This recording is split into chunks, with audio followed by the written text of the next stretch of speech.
I'm surprised so many of you came. I hope I won't disappoint you too much. It's nice to be at Purdue again. I graduated here almost, 1981. That's almost 20 years ago. Are you sure you can hear me okay? Even in the very back? Because I'm not, speaking very loudly. I usually have to shout during these things. Well, besides, we have to tie this up in about an hour and a half. The University of Kansas is playing St. John's tonight, so I have to. Oh, is this a football game weekend? Yeah. Oh, okay. Wow. Something to watch tomorrow. Okay, that's why I chose this weekend, really, to come here. All right.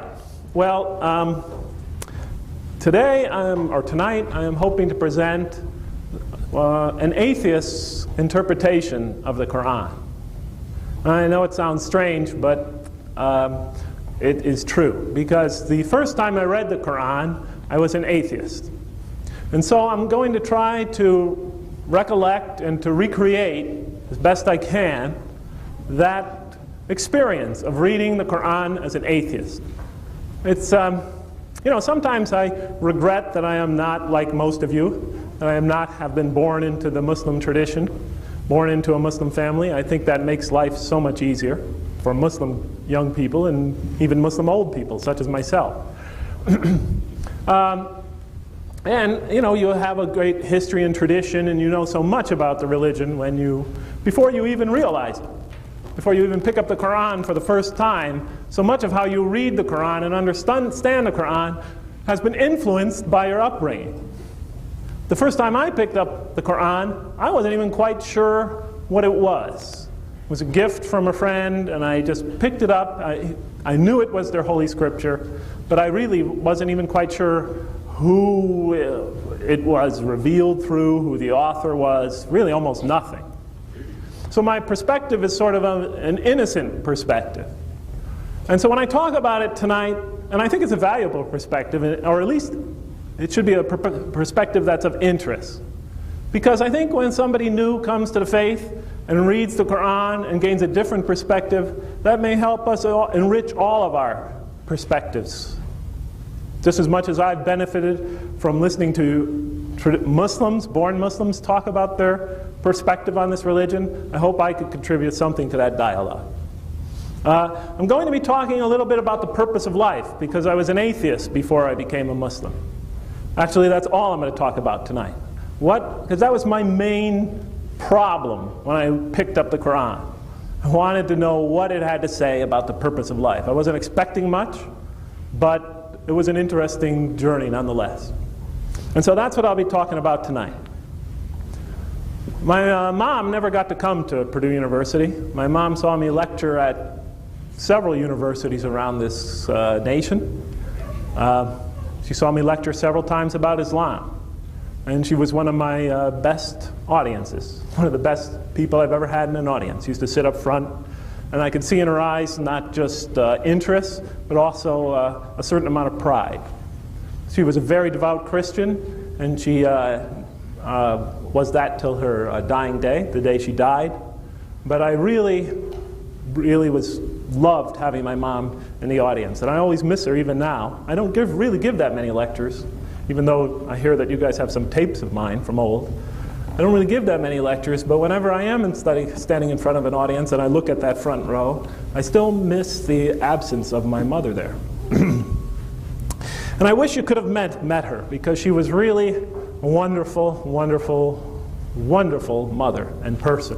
And I'm not just saying that because she's my mother, but so many people that knew her said the same. I remember when my mom died a few years ago, and I was at her funeral. It was one of the biggest funerals I've ever seen. And person after person who came up to me to express their condolences expressed it in almost exactly the same way every time. They said, "Jeff, your mom, it was a true saint." And they would walk up to me, and it would seem like they had prepared this. Every person that would come up would say, "Yes, Jeff, your mom was such a great lady. She was a true saint." Even my ex-wife, who was an atheist, my first wife, we were married a few years, and we got divorced while we were PhD students at Purdue. But she came up to me, and she told me this very same thing. She said, "Jeff, I don't believe in God, but, I still think your mother was a true saint.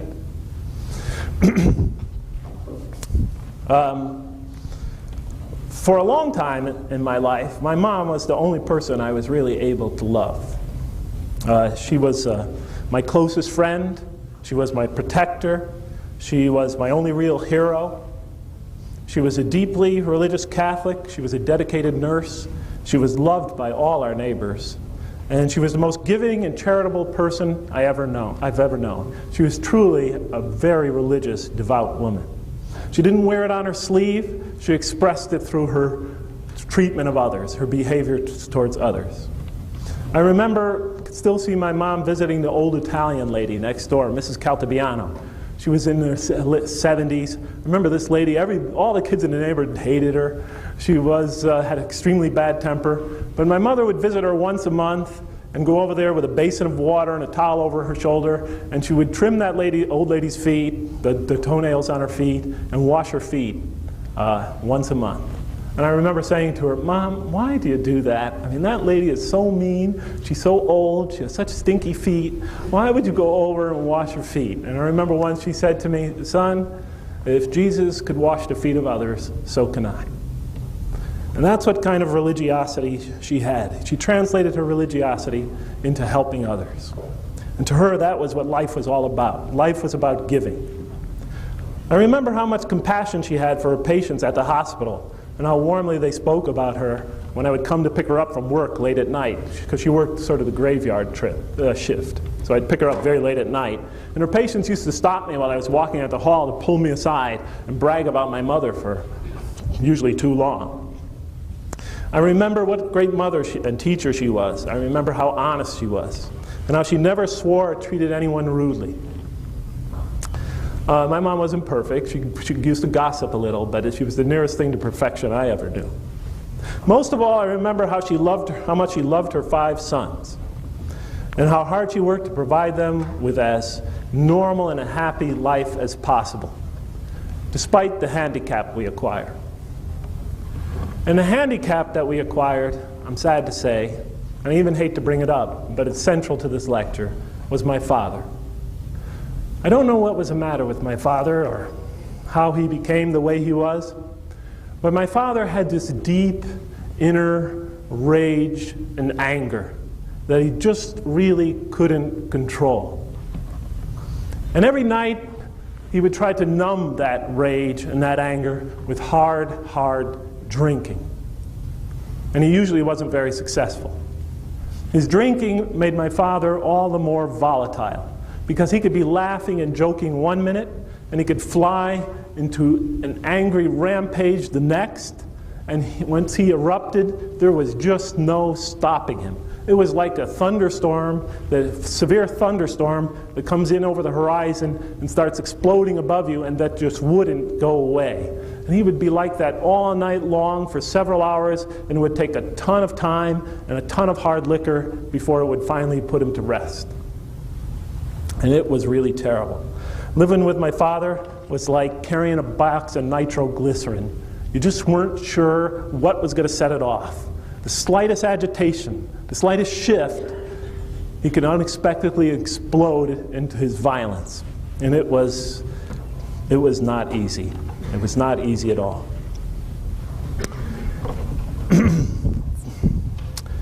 My 4 brothers and I had a frightful and uncertain childhood, but the worst of it, which was watching my father regularly taunt, threaten, and abuse my mother. When I was a little boy, I used to daydream about life without my father. It was my almost constant wish and daydream. I just wanted the violence to go away. I wanted not to be afraid anymore. I felt like I was trapped in a bad dream, and there just was no way out. So I prayed and again to God to remove my father from our lives and to stop the pain. But my father was always there, and very early on I began to wonder if God really was. I could not fathom why God would sentence my mom to lifelong punishment. I could not imagine what great sin she must have committed, or that we, her children, must have committed to deserve my father. I lacked the maturity to sort out those questions, but I certainly had enough anger and fear inside me to provoke them.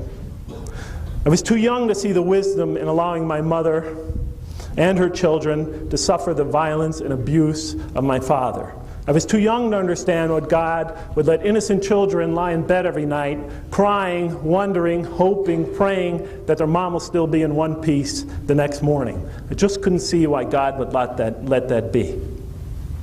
I could not understand how God in His mercy and forgiveness could extend that mercy and forgiveness to someone like my father with all his terrible failings. All I could see in my world was chaos and violence.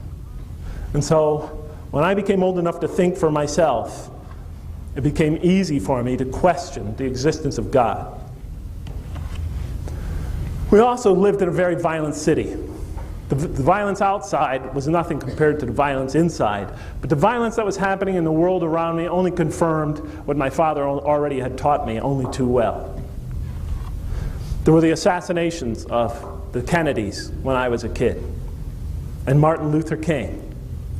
There were race riots in cities like mine, and burnings and lootings. There were even people burned alive in the streets. Firemen used to come to places where fires were purposely lit, and snipers used to be picking them off. Gang fights were rampant in my neighborhood. It seemed like we had one every couple of months. Sometimes kids would get shot. Most of the time, there was always several that were extremely badly injured, taken to the hospital. The police would show up after it was over so they wouldn't get hurt, and take the bodies away, take the kids to the hospital. And of course, we also had the Vietnam War going on that time, that senseless war. And we'd see the night after night on a television screen, young American boys being put in body bags, taken back to our country. And even worse, we'd see the Vietnamese civilians, and especially the children, being slaughtered at our own hands.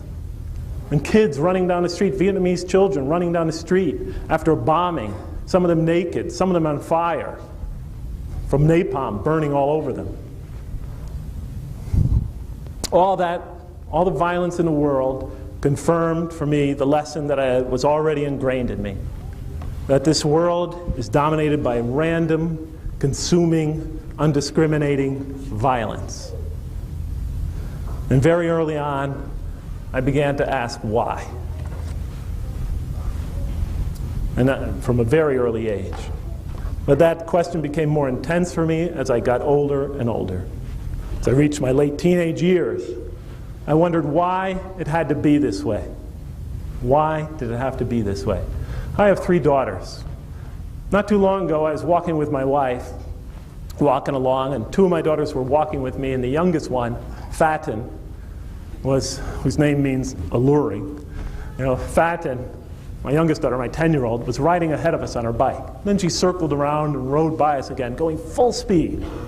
And as she was riding by, she said, "I am Fatin Lang, and I love being me."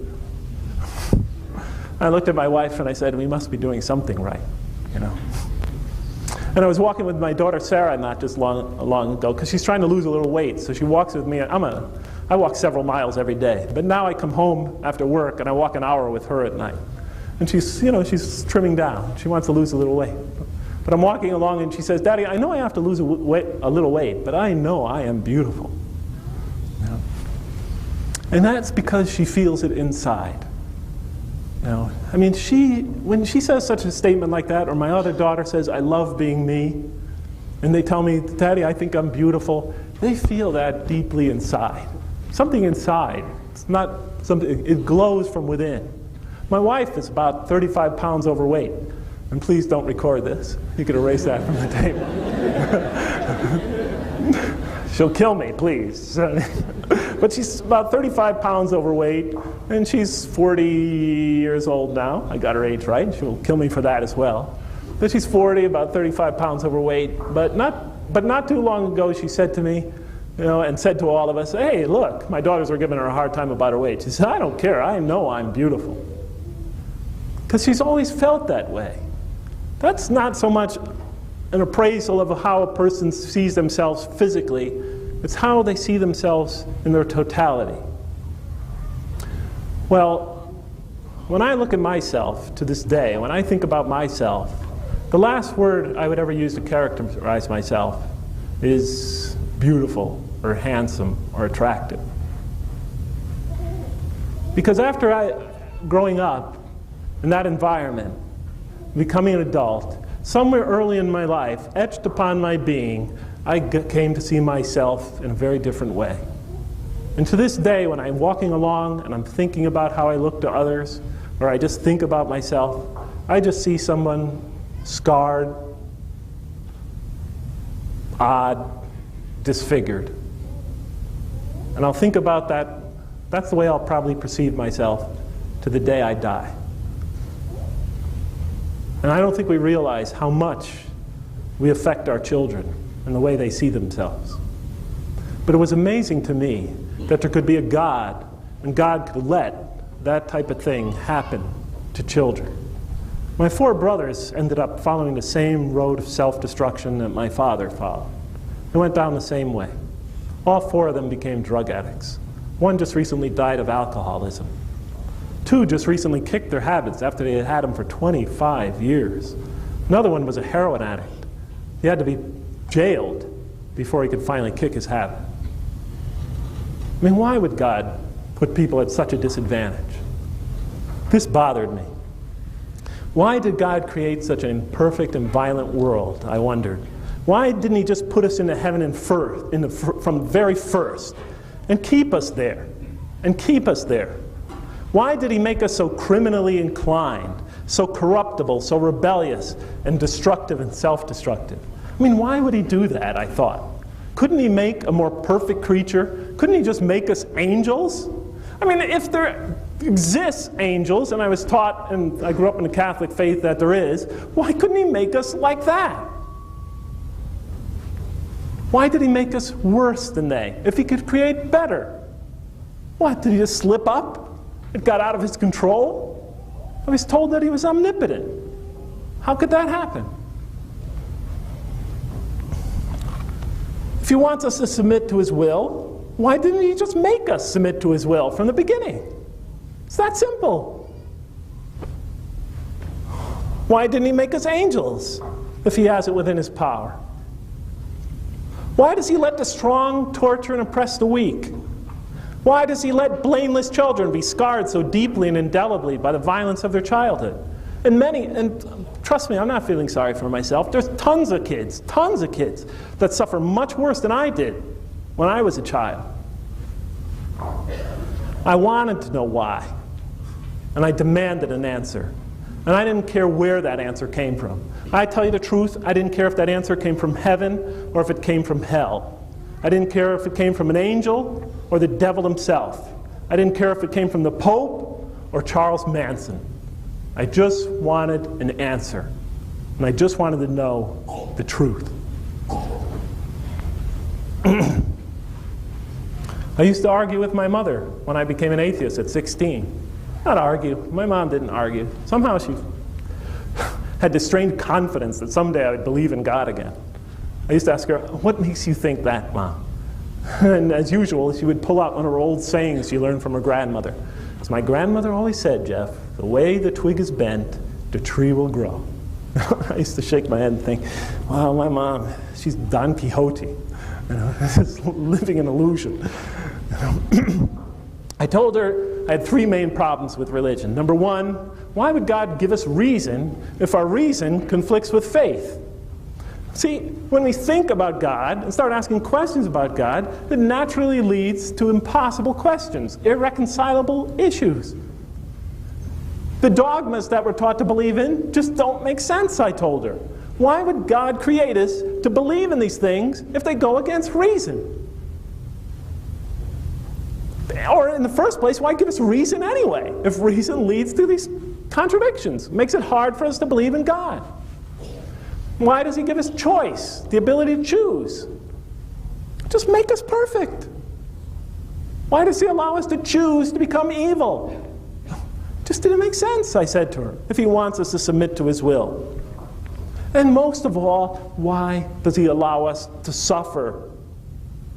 Couldn't we have bypassed the suffering? Popped us into heaven from the first? In any case, I became an avowed atheist when I was in my middle teenage years. I can't remember now exactly when, 17, 18, something like that. No, I guess it was 16 years old. I remember a religion class where I declared it to the class. But that's it. I could not see what is the possible purpose of life. And I never found that out, so I guess I'll see you next time. It was good talking to you. Good luck. Good night. Got to go catch a basketball game. No. I was an atheist for about 12 years. Doesn't mean I became uninterested in religion. I was always fascinated by religion. You know how ex-alcoholics are fascinated about studies about alcoholism, and they become, obsessed with studying alcoholism, or, you notice how psychiatrists are usually sort of crazy themselves, Well, it's true. I mean, most psychiatrists, wow. But, most people that have been injured or harmed by something, it becomes their obsession. So I was always fascinated by religion. And when at Purdue University, especially when I was here, there were so many different cultures, so many different religious perspectives. I was in heaven, or my own kind of heaven, I would talk to kids on campus about their different religious beliefs. There was a Muslim lady I remember I was right in this building over here, the tall one that you could walk underneath. What's the name of it? The Math Science Center or something? Yeah, I was right over here, and there was a lady on my floor. I think it was the 7th floor. She was a Muslim lady. I don't know where from, dressed in black and everything. And I saw her walking down the hall one day. Sure enough, she came in and started asking me for some help in some mathematics problems. Professor Perlis, I don't know if he's still here, sent her to me because I was pretty good in commutative algebra. So she came, and I was helping her and things like that. And in the process, I began asking her questions about her religion. And we started to develop this friendship and everything. And then she refused to see me. But I was, that almost killed me. I went, what's going on here? But I was fascinated by different people's religious perspectives. Not that I was searching. Usually when I talk to people, I became ever more confirmed of my disbelief in God. But it fascinated me. When I graduated here and went to San Francisco, I met some more Muslims and other people of other faiths as well. But I really became very close with one Muslim family in particular. And one time they gave me the Quran as a gift. After I badgered them with my questions long enough, they just sort of got fed up with me, I think. And they gave me a copy of the Quran. And at first I thought, what? Do they want to convert me? I mean, what's going on here? But then I realized that it was an innocent enough gesture. I had been asking them a lot of questions, and they apparently thought that they were not up to my questions, and maybe, as a matter of fact, eventually they explicitly told me that maybe I could find better answers here as far as what their faith represents concerning the questions I was asking them. The usual questions. Why does God let us suffer? Why doesn't he just pop us into heaven? Et cetera, et cetera, et cetera. Well, about 4 or 5 days after they gave it to me, I had run out of reading material just by coincidence. And I had nothing to read that night. And I had no television in my apartment in San Francisco. And so I looked to my left. I remember sitting on my couch, and on the table next to me, the end table, was the copy of the Quran. And so I thought, oh, well, I'll pick it up and read it. And so I did. And I began to read it. And I found it a very intriguing book. And I picked it up, and I read the first 7 verses, which are essentially a prayer for guidance. It sort of teaches you a prayer for guidance. In the name of God, the most merciful, compassionate, creator of, ruler of all worlds, master of the day of judgment, to you alone we seek, to you alone we pray, and you alone we seek. Show us a straight path, etc., etc. I thought, oh, prayer, fitting way to begin a book. And then I turned to the next surah, or I'll use chapter. I'll call it a chapter for now. I turned to the next chapter of the Quran. And then it begins, and it says, that is the book. It begins Aleph, Lam, Mim. Let me skip that right now. There are 3 Arabic symbols, letters. Aleph, Lam, Mim. That is the book, wherein no doubt is guidance.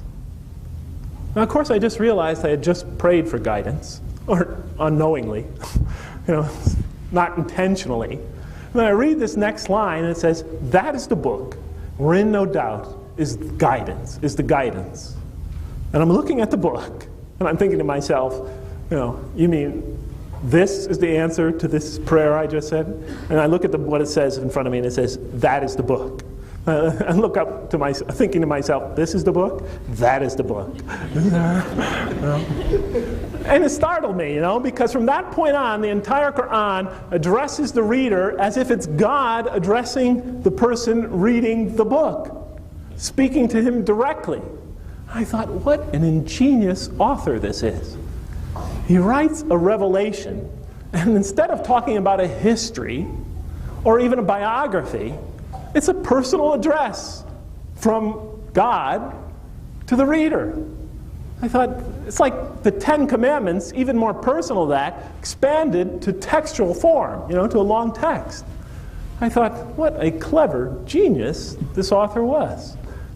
It's supposed to be a revelation from God. You read it, it's God talking to the reader.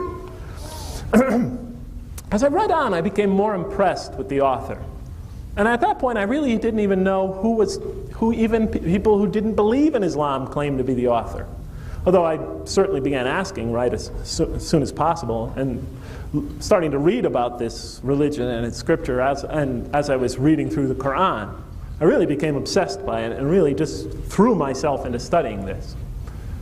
And it amazed me, because it would constantly sort of talk to you personally.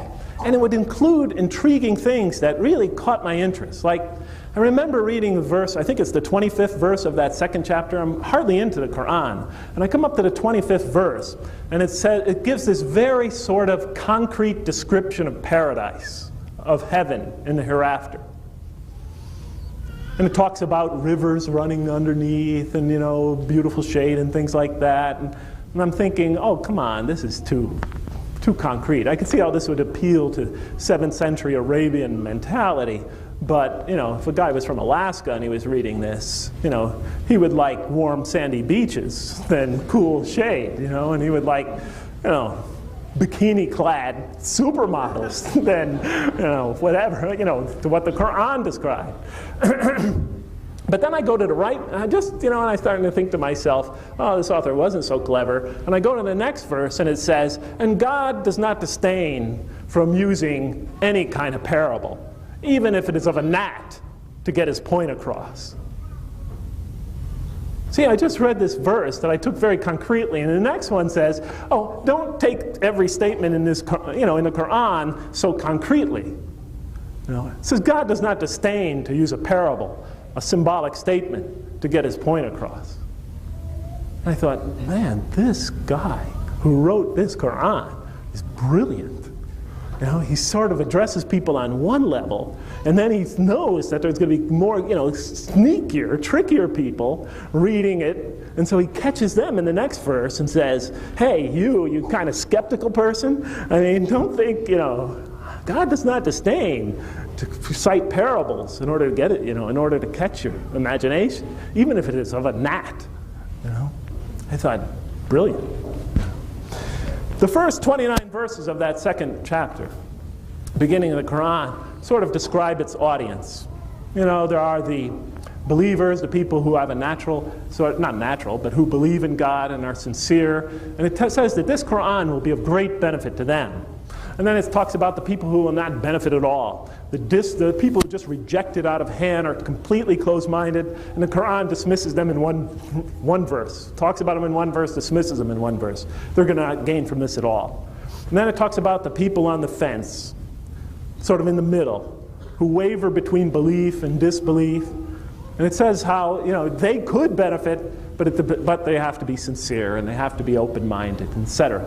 And I'm thinking, what a modern way to begin a text, because it describes its audience, talks about the prerequisites to gain from this, who will gain from it, who will not. sort of the way we write textbooks nowadays. Like if I write a math text, I say, well, this book is appropriate for freshmen and sophomores, but it's also even appropriate for seniors in high school if they have this and this background, and so forth. But high school, younger than that, students with a lesser background won't be able to benefit from this.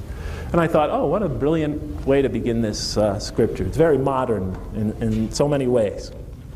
Okay, so I was impressed by the author. That's the most important point I'm trying to make. He impressed me right from the start. And I quickly became very intrigued by the author. I wanted to understand him better. I was in awe of what I thought was his mind, his brilliance. Then I come, naturally enough, after the introduction, to the 30th verse of the second surah. And it begins the story of man. Now, some people take that as history. I personally took it as an allegory, as a symbolic story. From my background, that was a natural way to read it, especially because of internal things inside that story and from other verses in the Quran that I would later read that sort of confirm my belief in that. So I took it as primarily symbolic, and I was looking to read it to understand meaning, to gain some meaning about what the author had to say about the purpose of life. But regardless how you take it, I think you're going to come to more or less similar conclusions. Okay, so here I am. I turn to the story of man, and I read the 30th verse of the second surah that begins that story. And I look down at it, and I read through that. I read that one. And then the story continues up till, I think, the 39th verse, very short introduction. I read through it once, and it just didn't sound right, because I was familiar with this story. You could read it in the Bible. So I read it again and again, 2 or 3 times, and I realized something is really strange here. The author seems to have missed the entire point and purpose of the story. I mean, he's permuted details. He seems to have missed the main point of the story. And I began to wonder if he just never quite heard it right. But on the other hand, there seemed to be something underneath the surface here that he was trying to say that seemed very intriguing. So I decided finally to go back and read it very carefully, line by line, verse by verse, and give him the benefit of the doubt, give it a true, honest reading, and see what it had to say, because it intrigued me. And I read the 30th verse of the second surah, and here's the way it goes. And it says, "Behold, your Lord said to the angels, I am going to place a representative of mine on earth, a vicegerent, a representative on earth, representative of God. And they said, the angels, will you place therein one who will spread corruption and shed blood? Will we celebrate your praises and glorify your holiness? And he said, truly I know what you do not know." I looked at that verse, and I just felt kind of like a tingle, not more than a tingle, like a coldness come over me. I felt like somebody was in the room. And I read it again, and it says, "Behold, your Lord said to the angels, I am going to place a vicegerent, a representative of mine on earth." I thought, no, you got it all wrong. Because here the author is saying, "Behold, your Lord said to the angels, I'm going to place man, apparently, on earth as my representative." I thought, no, that's not why you're putting man on earth. You're putting him there as a punishment. He sins, and you punish him. You didn't create him from the start to put him on earth as your representative. You put him there to punish him. But that's not what it says.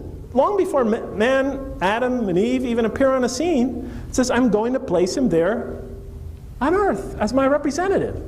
I thought, no, that's entirely wrong. And then I read the next verse, and that one was the one that hooked me. Because then the angels say, because up to that point I thought, does he really mean what he's saying? I mean, is he really saying that he's not putting them there as a punishment, but, to represent him? Is he giving him a positive appraisal of mankind right from the start? And then, like I said, the rest of that verse goes, they said, will you place therein one who will spread corruption and shed blood? The angels are saying this. While we, the angels, celebrate your praises and glorify you? I looked at that and said, that's my question. Right? Because the angels are raising a natural objection. Will you place therein one who will spread corruption and shed blood? God just said, I'm going to put man there to represent me. And the angels naturally say, why? This creature?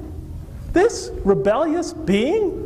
This creature who spreads corruption and sheds much blood? You're going to create him and put him on earth and his progeny? While what? While we celebrate your praises and glorify your holiness? Why put this creature on earth? Why even make him in the first place when you could create us, the angels, who are perfectly submissive to your will, who do exactly what you want of us, who only glorify you and praise you? Why create this being? Why create him in the first place? Why create this being who spreads corruption and sheds much blood? It's a natural question. That's my question. The atheist question. I thought the author was trying to play with me, play with my emotions, manipulate the story just to agitate me. I said it right there with the angels. Yes, why create this creature when you could create angels? And notice where the question is coming from. It's coming from heaven. It's being asked in heaven, which gives the question all the more force. Because why create this creature with his criminal inclinations, then put him in an environment where he falsely feels he's distant from God and cannot even perceive him with his five senses, so he feels free, distant from God, and unleash him in that environment where he could pursue his worst criminal inclinations? It just got to get you. And when I read that, I was almost furious. Yes, why? Why do that? And then the rest of that verse goes, and here's God's answer to the angel's question. Truly I know what you do not know. In modern parlance, that would be, yes, truly I know what I'm doing. I know exactly what I'm doing. You know exactly what you're doing? I said. You know exactly what you're doing? No, you don't get off that easily, I thought to myself. You don't take my whole question. You don't take my pain. You don't take my life, summarize it in 2 verses, and then just walk away and say you know what you're doing. That's my life there. That's my rage. That's my anger. You cannot walk away that easy. No, you don't ask that question without answering it. I want to know what is the answer to that question. You made me, I thought to myself. And then it dawned on me, I was arguing with a God I didn't even believe in. And that would happen often when I read this Quran. Every now and then I would slip into an argument with the scripture, arguing with a divinity I didn't even believe in, complaining to a God that I've rejected. But that was the brilliance, I thought, of the author, the way he could phrase things in such a way to lure you in to feeling like you're conversing with God himself. I thought this author was extremely brilliant. And so I kept on reading, even though right now I was extremely agitated. But the strange thing is, the author didn't end the answer to the angel's question with that verse. He just didn't say, truly I know what you do not, and then dismiss the question. Are you guys getting tired and bored? No, seriously.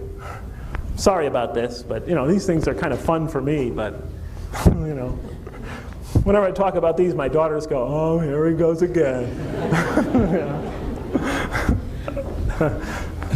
But for me it's like doing mathematics.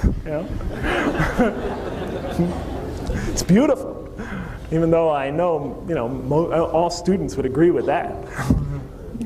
But in any case, so I turn to the next verse, and it says, and he, God, taught Adam the names of all things.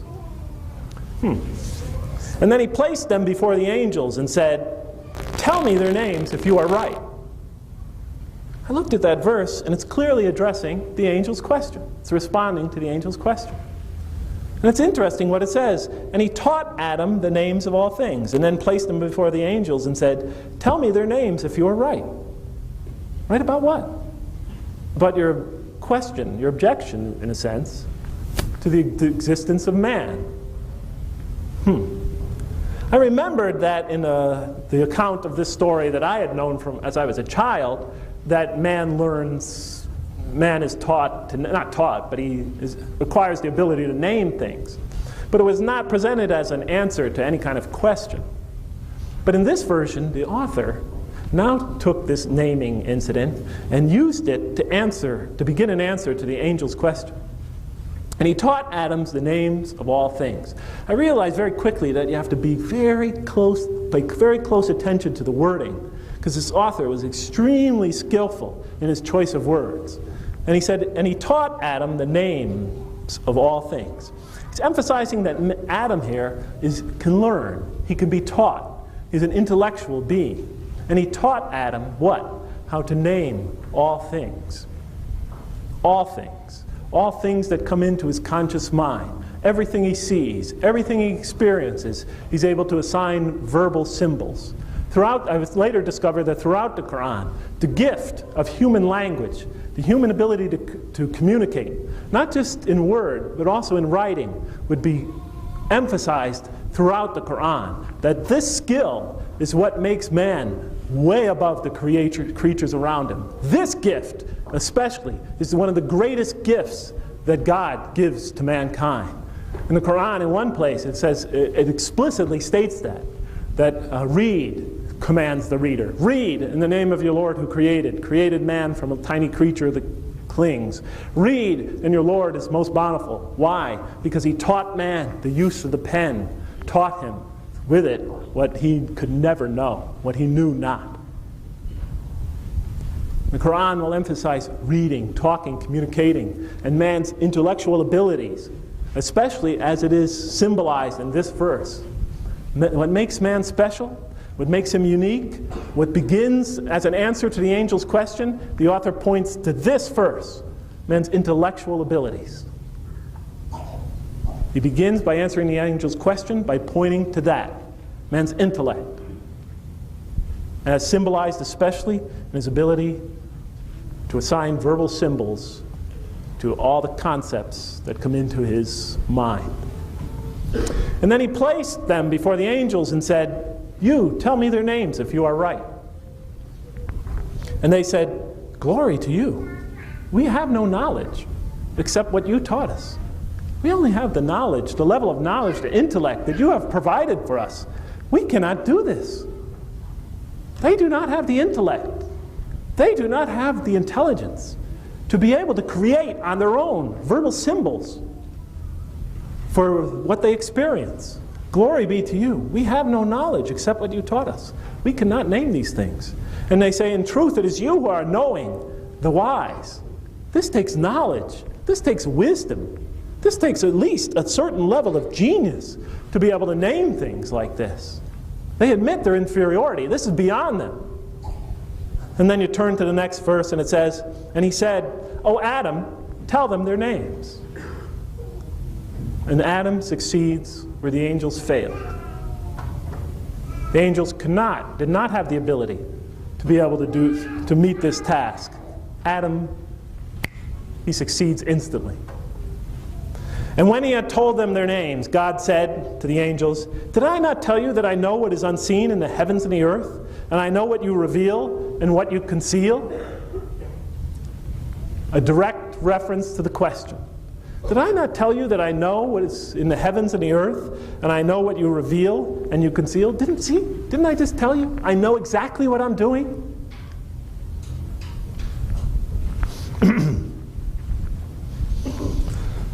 But the thing that got me was this last part.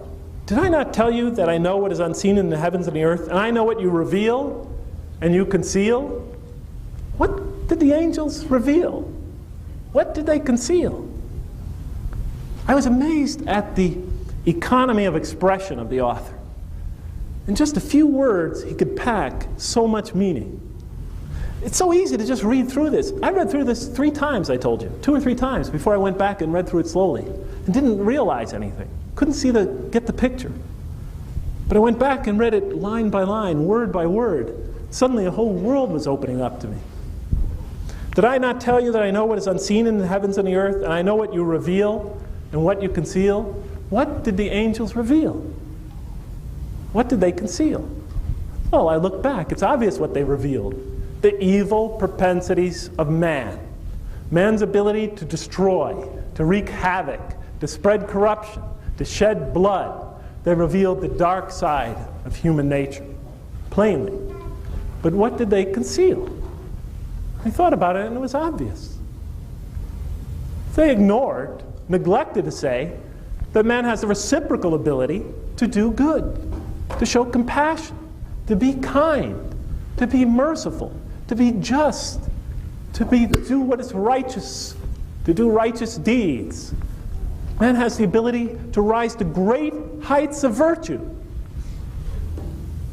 That was an eye-opener for me, because I had always seen the dark side of the man.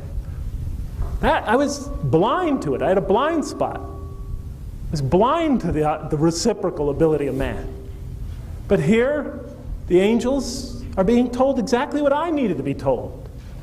That yes, human beings could be extremely destructive.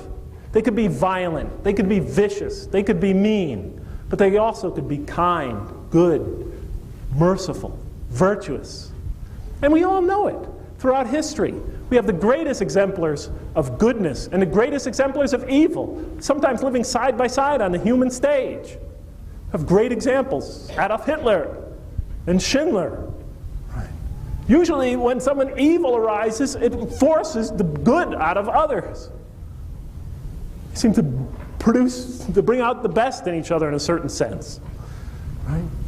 But here, that's what I was saying. Sometimes these great exemplars of both tendencies, they could live in the same era, in the same country, in the same city, even on the same block, even in the same house. And we said, next verse, and it says in the next verse, and behold, we said to the angels, bow down to Adam, and they bowed down. But not so Iblis, turns out to be Satan. He refused and was arrogant. He was of those who reject faith. And we said to the angels, bow down to Adam.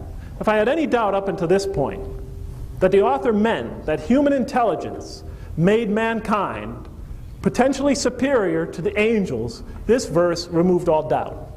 Because it says to the angels, after God demonstrates that man is his intellectual superior, tells the angels, bow down to Adam. And they bowed down.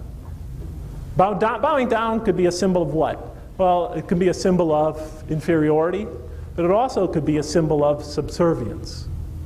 And perhaps the author, and I would later see that this is true, that what he's saying here is that not only angels are of lesser intelligence than man, do not have his intellectual capacity, but also it's saying that these angels will serve the development, will serve God, but they will serve the development of man.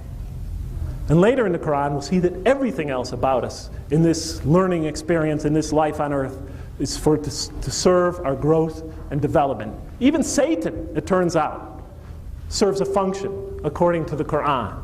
All of it serves an essential role in the development and evolution of the human personality. And Iblis refused, Satan refused to bow down. Why? Because he was arrogant. He was of those who reject faith. If you give me a minute, I'll just summarize where we are right now. Angels asked the right question. Why create this human being in the first place? Because he is so destructive and violent, and sinful, etc. God begins to answer the question by saying, look, he has superior intelligence. He has a tremendous capacity, intellectual capacity, in comparison to the other creatures around him. When he demonstrates this, he tells the angels to bow down. You will serve his development. And then he introduces Satan, Iblis. And so what does Satan, I thought, represent in almost every culture? What do angels represent in almost every culture? In almost every culture, and especially in the religion I grew up with, Satan represents the source of temptation. That being who whispers temptations into our soul. Angels represent the source of those magnanimous urgings, so that when we're faced with a moral dilemma, we hear both voices in our soul telling us, go ahead, enjoy yourself, don't worry about it, it's okay, relax, that would be good for you, have a good time. The angel saying, no, that's not the right thing, Jeff, don't do that. You do that, you're doing the wrong thing. Remember your mom, remember how honest she was, that's what she taught you.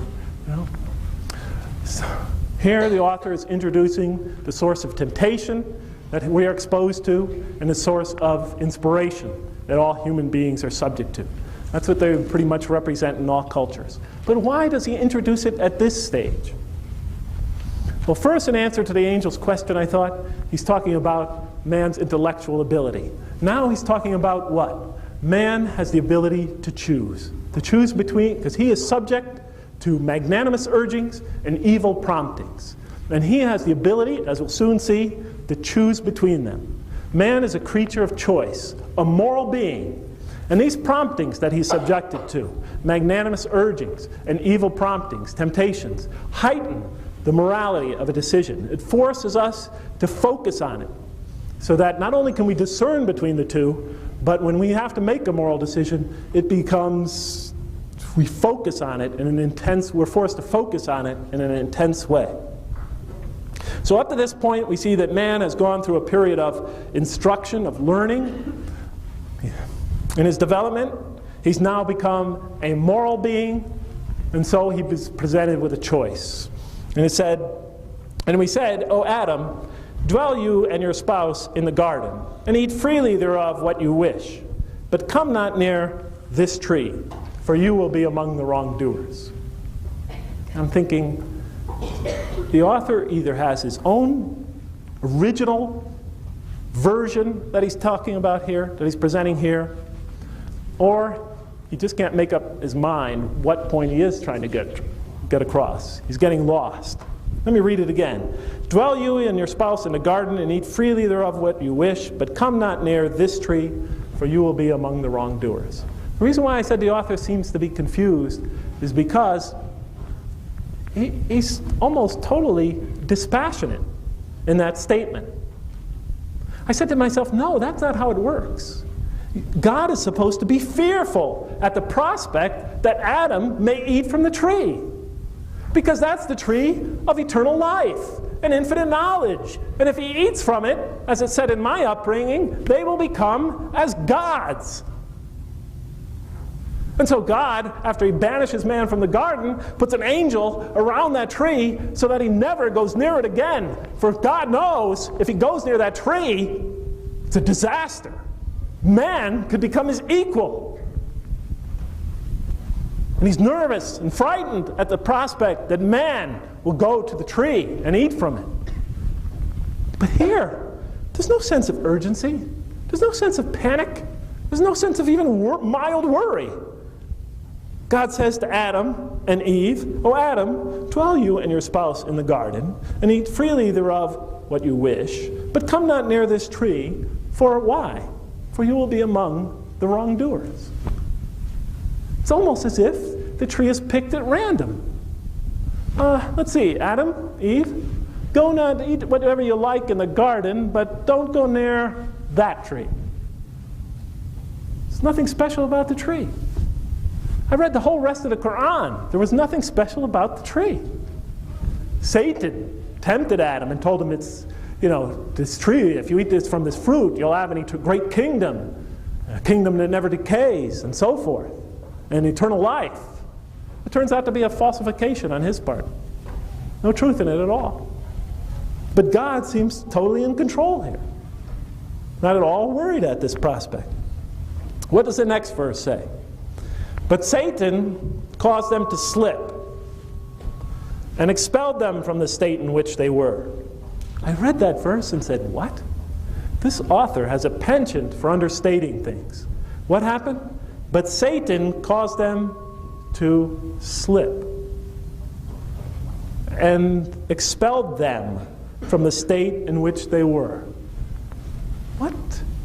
The greatest sin in the history of the human race, the sin for which you and I and all of us here are sweating it out down here on earth, and we have to live and work and suffer and go through pain and agony and death, that sin that brought this down upon us is a slip? A slip? I went to my Arabian friends and I asked them, you see this verse in the Quran here? This word here, could you tell me what it means? And they said, it means to slip. And I said to them, no. I mean, you know, a slip in English is when I go like this. You know, a slip is a minor distraction. You get distracted for a second and you sort of lose your focus, but you immediately regain it. It's something minor, I told them. You know, like I'll say to another American, you know, I slipped up, it's no big deal. Jeff, what happened there? Oh, don't worry about it. I tell my department head, it's just a slip up, won't happen again. You know, it's a slip up, don't worry about it. Oh, I slipped, no big deal. You know, they told me it means the same thing, to slip, no big deal. The slip? And Satan caused them to slip. And they were expelled from the state in which they were. What state were they? Total compliance to God's will. What state were they in now? They had discovered the ability to go against that will, to make an independent choice. Up to this point, we saw that they were given the ability to choose, presented with temptation and magnanimous urgings. Now, we actually see them make that independent choice. They might have been given many commands before, may have had many choices before. What's significant about this choice, the story seems to be saying, is that it's the first time they made an independent one. But Satan caused them to slip and expelled them from the state in which they were. And we said, go you all down, some of you being the enemies of others, and on earth will be your dwelling place and provision for a time. Go you all down, some of you will be adversaries of others, and on earth will be your dwelling place and provision for a time. The author, I thought, he just doesn't get it.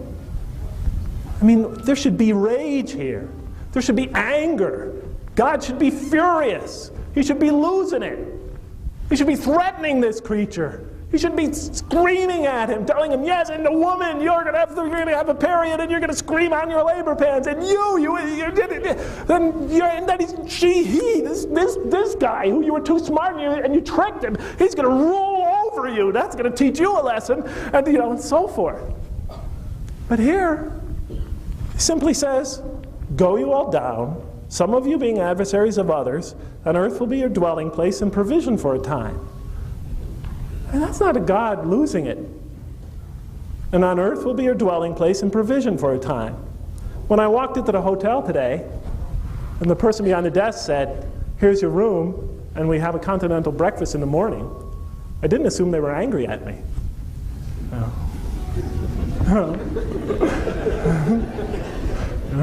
Here's your room, we have a continental breakfast in the morning. I didn't assume they were angry at me. They weren't. But that's essentially, go you all down, some of you will be adversaries of others. The angels already said that in their question. There will be violence. This creature creates violence. This seems to be more a warning than anything else. And on earth will be your dwelling place and provision for a time. I thought, wait a minute.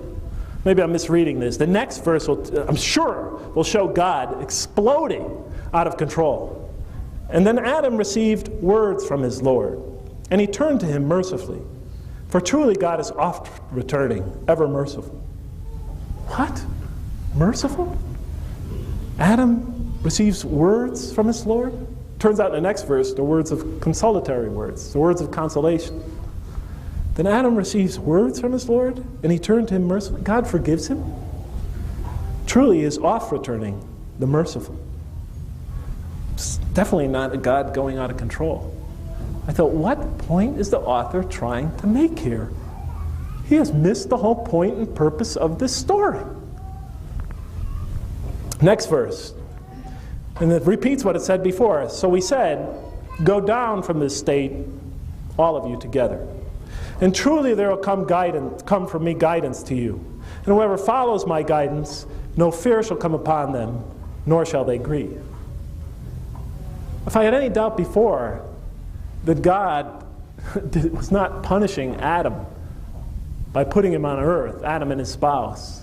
It was removed when I read this verse. And the previous one, because God says, go down from the state, all of you together. And then he embraces Adam. And truly there will come to you guidance from me, Adam and Eve. And whoever follows my guidance, no fear shall come upon them, nor shall they grieve. It's a tender scene. Adam and his spouse repented in the previous verse. God forgive them. But he tells them, but you have to go down from the state in which you were. They're obviously fearful. They're obviously somewhat panicked. This is all new to them. And what does God say to them? He says, but don't worry. Guidance will come from me, and whoever follows my guidance, no fear shall come upon them, nor shall they grieve. It's like a parent addressing a hurt child or a penitent child. Don't worry about it. You'll be all right. Don't panic. I'm not here to hurt you. Don't be afraid. You'll be all right. There will come guidance from me. And as long as you follow my guidance, you'll have nothing to fear, nor shall you grieve. I know you're afraid. I know this is new for you. I know this is hard for you, but you have to go through it. But don't worry, I'll be with you. Just follow my guidance. You have nothing to grieve. The last verse switches to the past tense. Up to this point, we're talking about the beginnings of mankind. This verse transports us to the very end of the human drama, looking back on the history of mankind. And it says, and those who rejected and gave the lie to our signs, past tense, these are friends of the fire. They dwelled therein. Notice how it switches to a whole other scene. It would be unfair to say this to the couple. They've just been through a lot. So it doesn't address them personally. It addresses the reader. It takes them to the future, to the day of judgment, and looks back at human history and says, and those who rejected and gave the lie to our signs, these are the friends of the fire. They dwelled therein. They're friends of the fire? Curious choice of words. The author is constantly making intriguing choices of words. Do people befriend the suffering that awaits them in the next life, I thought? They're friends of the fire? Do people court? Do they pursue? Do they embrace the misery that's going to meet them in the hereafter? How, I thought? It says they dwelled therein. When? In the past? What?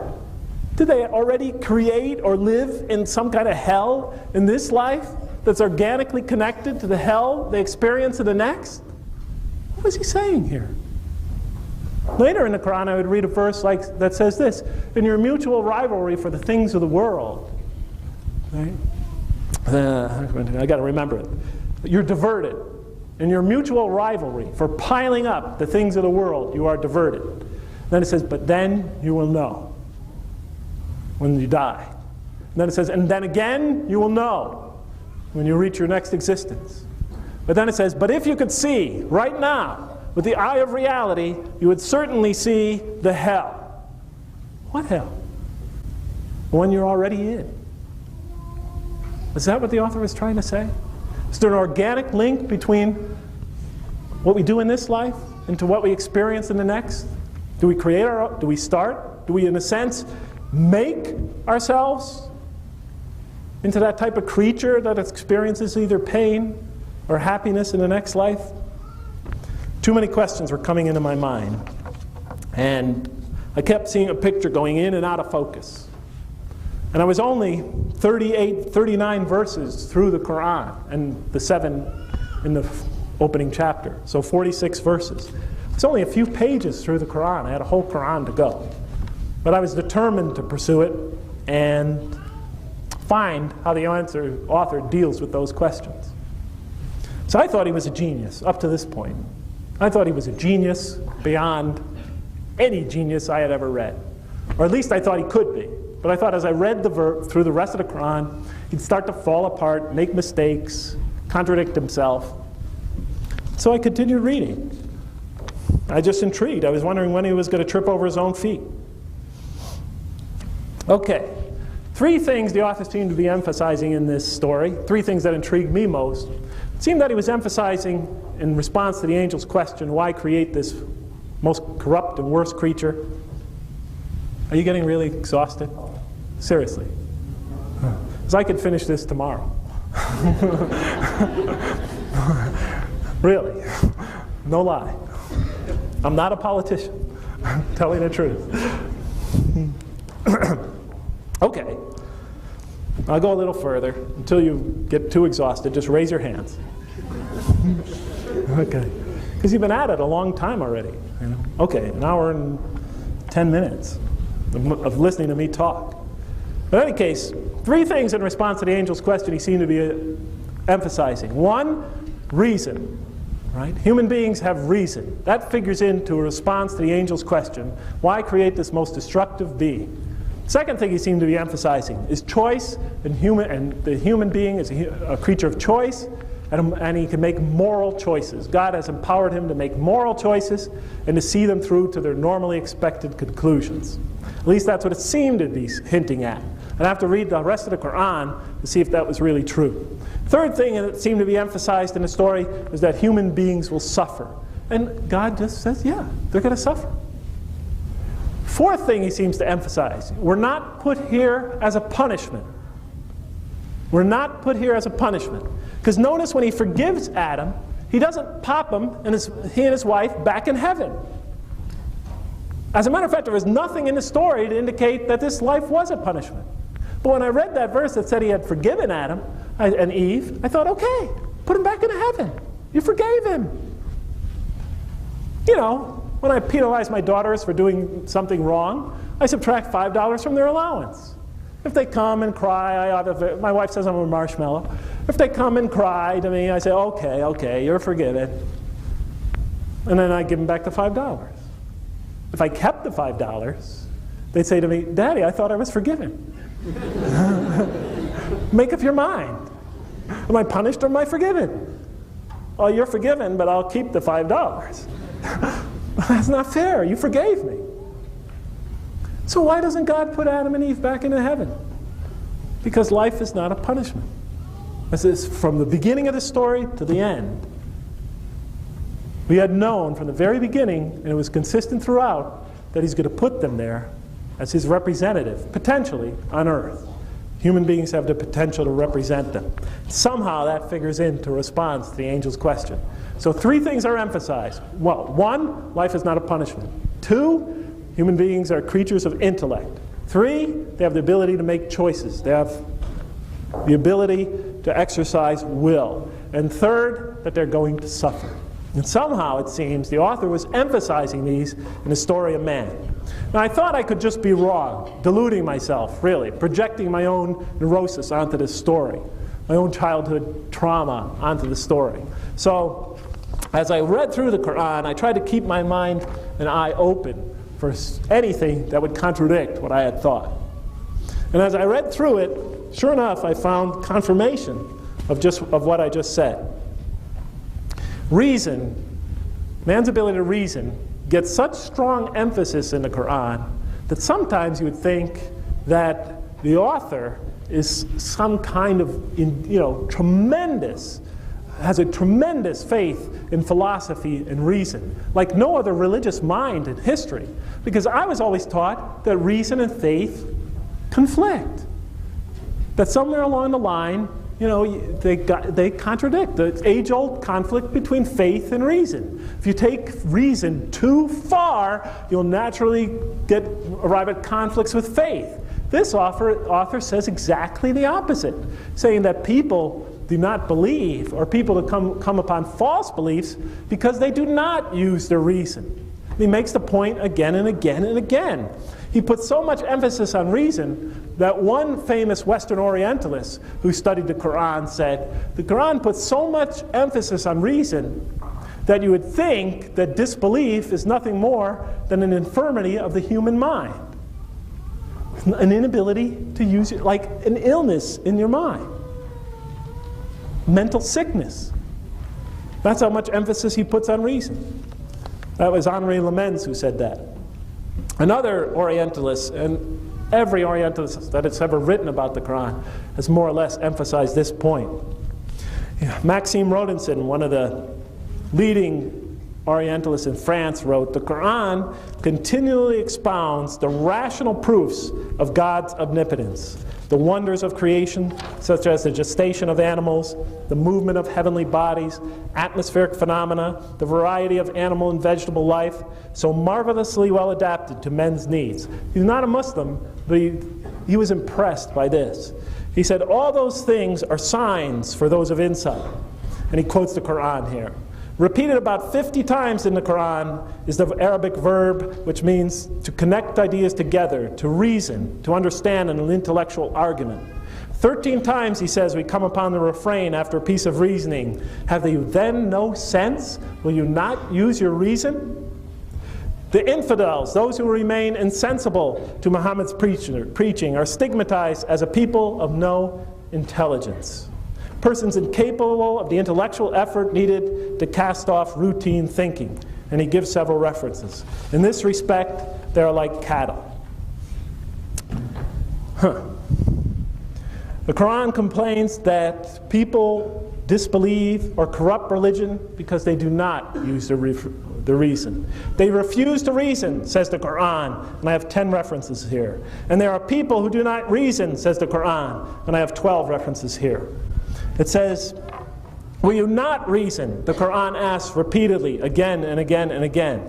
God reveals signs, lessons, and admonitions so that perhaps you will use your reason, the Quran says again and again. From the author's viewpoint, reason and faith are allies, as are illogic and false belief. And he clearly sets the conflict along these lines. The right way is clearly distinct from error, he says. Those who benefit most from the Quran, the author says, are persons of insight, firmly rooted in knowledge, used to reason, and stand on clear evidence and proof. While those who oppose the revelation are deluded and manifest error, ignorant, foolish, have no understanding, only follow surmise and conjecture, and blindly adhere to tradition. In an almost Socratic style, the author asks the reader again and again and again, what do you think? Have you considered this? Do you suppose? Do you ponder? Do you not think? The message is clear. And in order to be guided to truer faith, we need to free ourselves from inherited notions and examine our beliefs rationally. That was clearly the position of the author. I thought he was walking a dangerous, slippery slope. Because once you start pushing too much for reason, you'll eventually start trapping yourself and presenting a system that cannot stand up to its demands. But I was intrigued. Does the author also emphasize, choice, like I thought he did? Does he emphasize that human beings are a choosing creature and this plays a major role in their development on earth? And the answer is yes. Let there be no compulsion in religion. The right way is henceforth clearly distinct from error, he says. In another verse, had God willed, he could indeed have guided all of you. He could have indeed have guided all of you. I read those, when I would come across those verses, I'd say, why not? Guide us all. Why did you not do that? Do not the believers know that, had God willed, he could have guided all mankind? Why didn't he? Why did he make us capable of choosing the wrong way? And if God had willed, we could have given every soul its guidance. Okay, make us all clones of one another, rightly guided angels. Instead he doesn't. He lets us make choices, lets us make errors, lets us make mistakes, gives us an intellect. Quran emphasizes, hopefully, you will learn from your mistakes. The Quran puts so much emphasis on trial and error. It says it explicitly many, many times. You will face trial. You will face trial. We tried you this way. We tried you that way. We tried you this way. We test you this way. We test you that way. It's like it's a professor talking to his class. It has an almost academic tone. And you will err. And hopefully you will correct your errors, it says. You will repent. You will realize your error and turn yourself around. Enlightenment has come from your God. He who sees does so to his own good. He who is blind is so to his own hurt. It is your choice. And whoever is guided is only to his own gain. And if any stray, say, I am only a warner, tells the prophet. It's up to you. I don't make your choices for you. And God wants us to choose on our own. We have revealed to you the book with the truth for mankind. He who lets himself be guided does so to his own good. He who lets himself astray does so to his own hurt. It's your choice. And the Quran says that in an almost dispassionate tone. It's your choice. You have the right to choose. God's not going to force the choices down your throat. He's not going to make you do anything when it comes to primary critical moral choices. You have to make them yourself. He's essentially telling the audience. What does he have to say about suffering? Okay, I was intrigued. The author is consistent. Emphasizes reason, emphasizes choice. What does he have to say about suffering? Well, here's what he has to say. Is it really necessary, I thought? What possible purpose could it serve? Most assuredly, we will try you with something of danger and hunger and the loss of worldly goods, of your loss of your lives and the fruits of your labor. But give glad tidings to those who are patient in adversity, who when calamity befalls them say, truly unto God do we belong, and truly unto him we shall return. Most assuredly, we will try you, the Quran says, with danger, suffering, loss of worldly goods, thank you, lives and the fruits of your labor. Okay? Most assuredly. Could somebody get that for me? But most assuredly you will suffer. Why? I thought, why? Do you think that you can enter paradise without having suffered like those who passed away before you? Why not? Just pop us up. Beam me up, Scotty, I thought to myself. Do you think that you could enter paradise without having suffered like those who passed away before you? Why not? Misfortune and hardship befell them, and so shaken were they, that the apostle, we're talking about good people here suffering, that the apostle and the believers with him would exclaim, when will God's help come? Oh, truly, God's help is always near, the verse says. You are going to suffer. Why? You will certainly be tried in your possessions and yourselves, it says. Another verse, every soul must taste of death, and we will try you with calamity and prosperity, both as a means of trial. We'll test you with both. What's the point of it? And to us you are returned. In another verse it says, O mankind, truly you've been toiling towards your Lord in painful toil, but you shall meet him. How do you toil towards God? How does suffering bring us any closer to God? It's just, do you know? I know a lot of you do, but you know, it's a rhetorical question. You know, it's sort of a, well, never mind. This verse, I was ready to just throw the Quran down. I got so angry when I read the beginning of this one. We certainly have created man to face distress. We certainly have created man to face distress. What? We certainly have created man to face distress. You created us to face distress? You created us to suffer? Are we made to face distress? I started to think about it in another way. Are we eminently well suited to face distress? Are we a creature that thrives on distress? Do we thrive on suffering? Does that play a major role in our development, in our progress, in our growth?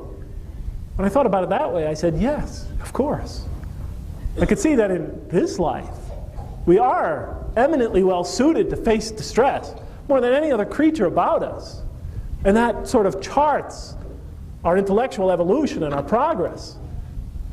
But how could that bring us any closer to God? What does that have to do with our relationship with God? What does that have anything to do with the hereafter? Does he think that no one has power over him? He will say, I have wasted much wealth. Does he think that no one sees him? He's trying to say, you think you're down here alone, just going through this for no point or purpose? Have we not given him 2 eyes to see with, a tongue to speak and communicate with, and 2 lips to communicate with, and pointed out to him the 2 conspicuous ways? What are the 2 conspicuous ways? Haven't I given you all these things to see and to learn with and to communicate with? Can't you just open your eyes and see it? And understand from talking to others and looking at other people around you and seeing everything around you? Can't you see the 2 conspicuous ways? When I read this verse, I was at the 90th chapter of the Quran. I had like 30 pages to go, and I still was in the dark. What 2 conspicuous ways? What can I see? And what will make you comprehend? Oh, but he attempts not the uphill climb. And what will make you comprehend the uphill climb? Is life an uphill climb? Why does life have to be an uphill climb? Why can't it be a downward slope? Or a level surface? Why does it have to be an upward climb? Why does it have to be hard? And what will make you comprehend the uphill climb? It is to free a slave, or to feed in a day of hunger an orphan nearly related, or the poor one lying in the dust. Then he or she is of those who believe. Then he or she is one of those who exhorts one another to patience. Then he or she is one of those who exhorts others to mercy. What? The 2 conspicuous ways? These are the 2 conspicuous ways? The uphill climb is one? And what is it about? Helping others? Self-sacrifice? Freeing a slave? Helping a poor one lying in the dust? Giving of yourself? When I read this verse, the first thing I thought about, believe it or not, was my mother. Because my mom had always told me that, Jeff, life is not about taking. Life is not about succeeding. Life is not about obtaining your material goals. Life, Jeff, is about giving. Life is about giving to others. She said, as long as you have something to give, no matter how small, you're never poor, you're always rich. I said to her, Mom, God, you just don't get it, do you? Life is not about giving, Mom. Life is not about self-sacrifice. Life is about getting ahead. Life is about protecting oneself. Life is about not letting people step on you. Life is about insulating yourself from harm for as long as you can. This world, Mom, as Dad has taught me, and he's right, is a dog-eat-dog world. And it's not about any of the things you say, it's about survival. But here at 28 years old, when I thought back on my mom, I realized that she was always a peaceful, happy, contented, restful, serene person. And at the same time, I was angry, hostile. I wouldn't show it to people around me, but inside I felt it. I felt that life was empty, chaotic, uncertain, fragile, scary. When I read this verse, I realized that at least in that sense, the Quran was right, and so was my mom. There are 2 conspicuous ways. If you just look around you, look at the people that are happy. Look at the people that really seem to have joy in life. The real joyful people in life. They're the people who give of themselves, who engage in self-sacrifice. And they can't seem to get enough. And you look at the people who squander and hoard, and they're miserable. They never could get enough. I realized that there are 2 conspicuous ways in life. But I didn't see how that had to do with anything any ultimate purpose behind it. Is that what the author is saying, I thought? That life is just to be good and nice to people so you feel good inside? Or as Michael Jackson used to say, to make the world a better place for you and me? No, is that it? I couldn't find a connection. And I never did. So goodbye. No. No. But we're almost out of time, so I'll try to tie this up. It's hard, you know. This takes 100 pages of my next book. Okay, I thought. The author claims that these things, suffering, choice, intellect, play a role in our purpose of life. What possible purpose can they play? Well, God must have had a reason for producing us on earth. So first I thought I would concentrate on what kind of person does God want to produce? And sure enough, it's not hard to find. The Quran says that God intends to produce through this earthly experience a people who will relate to him, develop a relationship to him, a relationship that the Quran describes as a relationship of love. And it says it again and again. For example, yet there are men who take others besides God as equal, loving them as they should love God. But those who believe love God more ardently. Say, another verse, if you love God, follow me, and God will love you, and forgive you your faults, for God is the forgiving, the merciful. O you who believe, if any from among you should turn back from his faith, then God will assuredly bring a people he loves and who love him. In many places it also says God loves this type of person, God loves that type of person, God loves this in the people, God loves that and doesn't love this type of people, and doesn't love people who do that. Or not people, but mostly the acts. God does not love the transgressor. God does not love the hateful. God does not, and so forth. And the Quran assures us that through this earthly experience, especially watch the conversations in the Quran between Satan and God. God is always in total control. Satan in the Quran is really rather a weak creature. In other traditions, he might have tremendous power. But in the Quran, he says, I have no power over you.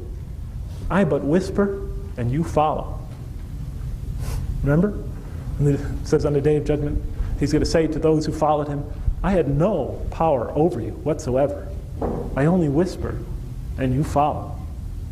But in the conversations between God and Satan in the Quran, it reveals something very important. That yes, there will be people who go astray. Yes, there will be people that destroy themselves in this life. But God guarantees in the Quran that there will be a subset of humanity. Though there will definitely, this human experience will produce those who choose to enter a relationship with God, who choose to be bound by God in love, and whom God will love mutually. They'll enter in a mutual relationship of love. There will definitely, this earthly experience will definitely produce those type of people. Okay, but I mean, this is just too much to handle. I have all these questions in my mind, all these things to deal with. Choice, reason, suffering. God intends to produce through this earthly experience, and says it certainly will produce a subset of this humanity that will enter into a relationship of love with him. What does that have to do with all these other things? Suffering, choice, etc. Couldn't he just make us love him, program us to love us in return, pop us into heaven, avoid the suffering? What?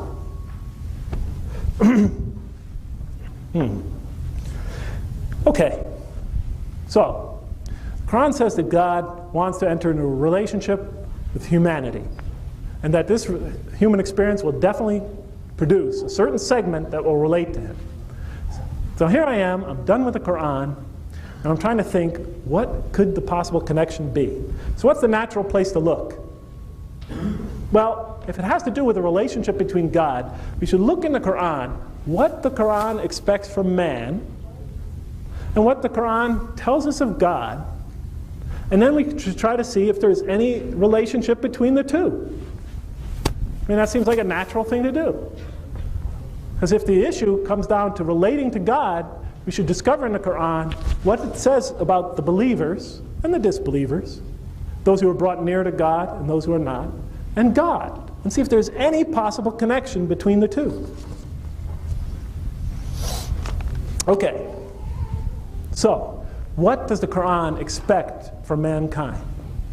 Well, it's so simple in the Quran, it's almost the type of thing you just like to just read over and neglect. Because God expects, of people that they believe that they will believe and do good. What? Believe and do good? Okay, I get the belief part. If you're going to have a relationship with God, you certainly must believe in him. You can't just reject him, to turn your back on him, reject his very existence, definitely.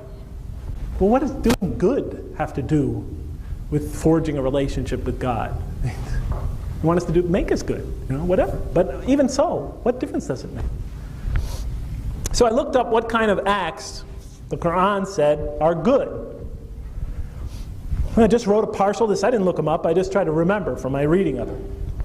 And not unexpectedly, and consists of those acts and attributes that are sort of universally recognized as virtuous. Good deeds are such, for example, we should show compassion to others. We should be merciful. We should forgive others. We should be just. We should protect the weak, defend the oppressed, feed the poor, seek knowledge and wisdom, be generous, truthful, kind, peaceful, and love others. And we should teach others these same things and learn them and grow in them as well. But why? In one verse it says, truly those who believe and do good will the most merciful endow with love. And to this end we have made this easy to understand in your own tongue, so that you may convey this glad news to the God-conscious and warn those given to contention. You're supposed to grow in love of your fellow man. But why?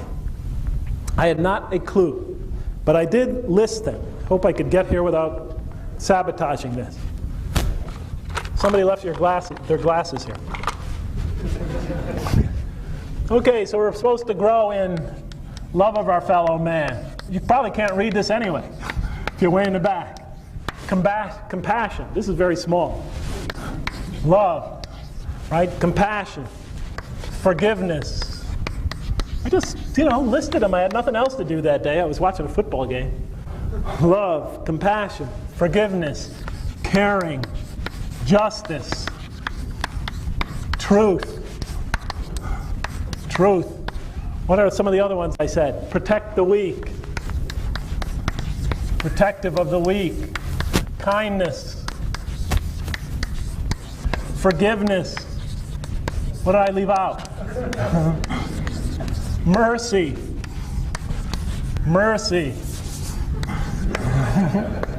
Mercy, compassion, etc. Compassion. I got compassion. Okay. It wasn't very helpful, but I wrote them down.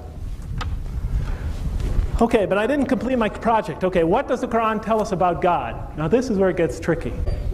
Because the Quran tells us, and naturally it's so, that nothing compares with God. That He is beyond rational definition, or even understanding, I would assume. Nothing compares to Him. Reason cannot encompass Him. If all the trees were pens, and all the sea was ink, and 7 seas like it, ink as well, you could never exhaust the words of God, the Quran tells us. You could never, in your reason, encompass Him. And what good does that do me? Here I'm trying to see the connection between us doing good and our relationship with God, and there better be an intrinsic connection, or I'm walking from this Quran. Well, I didn't believe in God at this point anyway. But there better be an intrinsic connection, or the author has failed to guide as he said he would. But God is incomparable. We cannot come to know God. We hardly understand the human mind. How can we understand God? How can we come to know God? I could come to know you, because I have some sort of connection to you. We are alike. I could approach you physically, because you're a physical creature. I could walk over to you. Don't get scared. All right? I just move my body closer to yours. I could approach you rationally, through the intellect, right? By discussion and argumentation and so forth, right? By the exercise of reason. I could approach you guys, any of you, in terms of feelings, right? By appealing to your emotions, right? Because we share them both. But in order to approach somebody, you've got to approach them by what they are. We could come to understand another because we share something. We approach a creature or a being, we approach a being by what they and we are. But how do you approach God? We're finite, He's infinite. We're corporeal creatures, He's incorporeal. Right? We're limited to this time and space environment, He transcends it. You know, just about anything you could think of that we possess, He possesses it to an infinite degree, transcends that. We don't compare. How can we come to know God? How can we have this relationship you talked about? sorry, there's just no answer to that. And, no, there is, of course. But that's the way I felt. Sorry, there's no answer to it. And so I left the Quran. I finished reading it. I put it down. And about 2 weeks passed. I don't know what I was doing one day. I was sitting, thinking about something totally removed from religion. And then I thought, wait a minute. The Quran does provide us some information about God. But I had neglected it, ignored it, time and time again.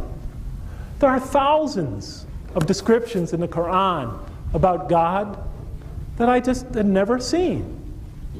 If I just opened to the beginning of any surah, or looked on almost any page and came to the completion of a verse, I would have found many, many such references. You know, all the Muslims, I'm sure, know what I'm talking about.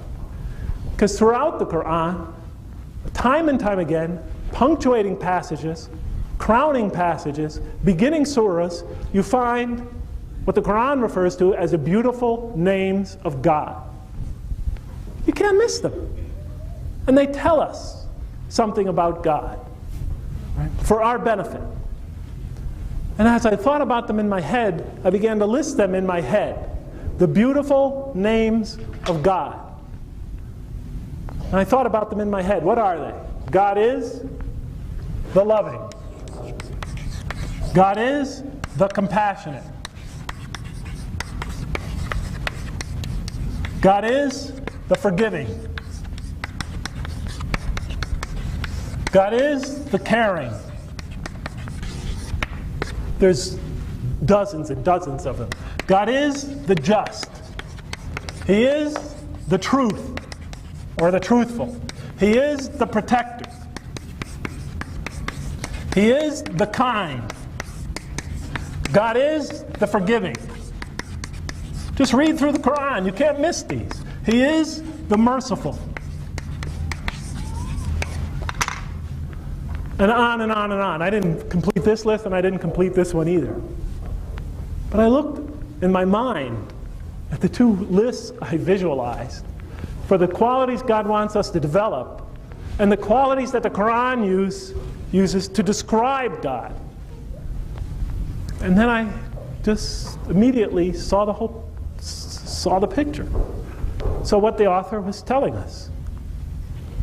Because the author is telling us that yes, your reason may not be able to fully encompass God, but you are to grow and learn love. Grow in your ability to learn and show love. Why? Because God is the loving. The more you grow in compassion, the more you come to receive and experience and understand God's infinite compassion.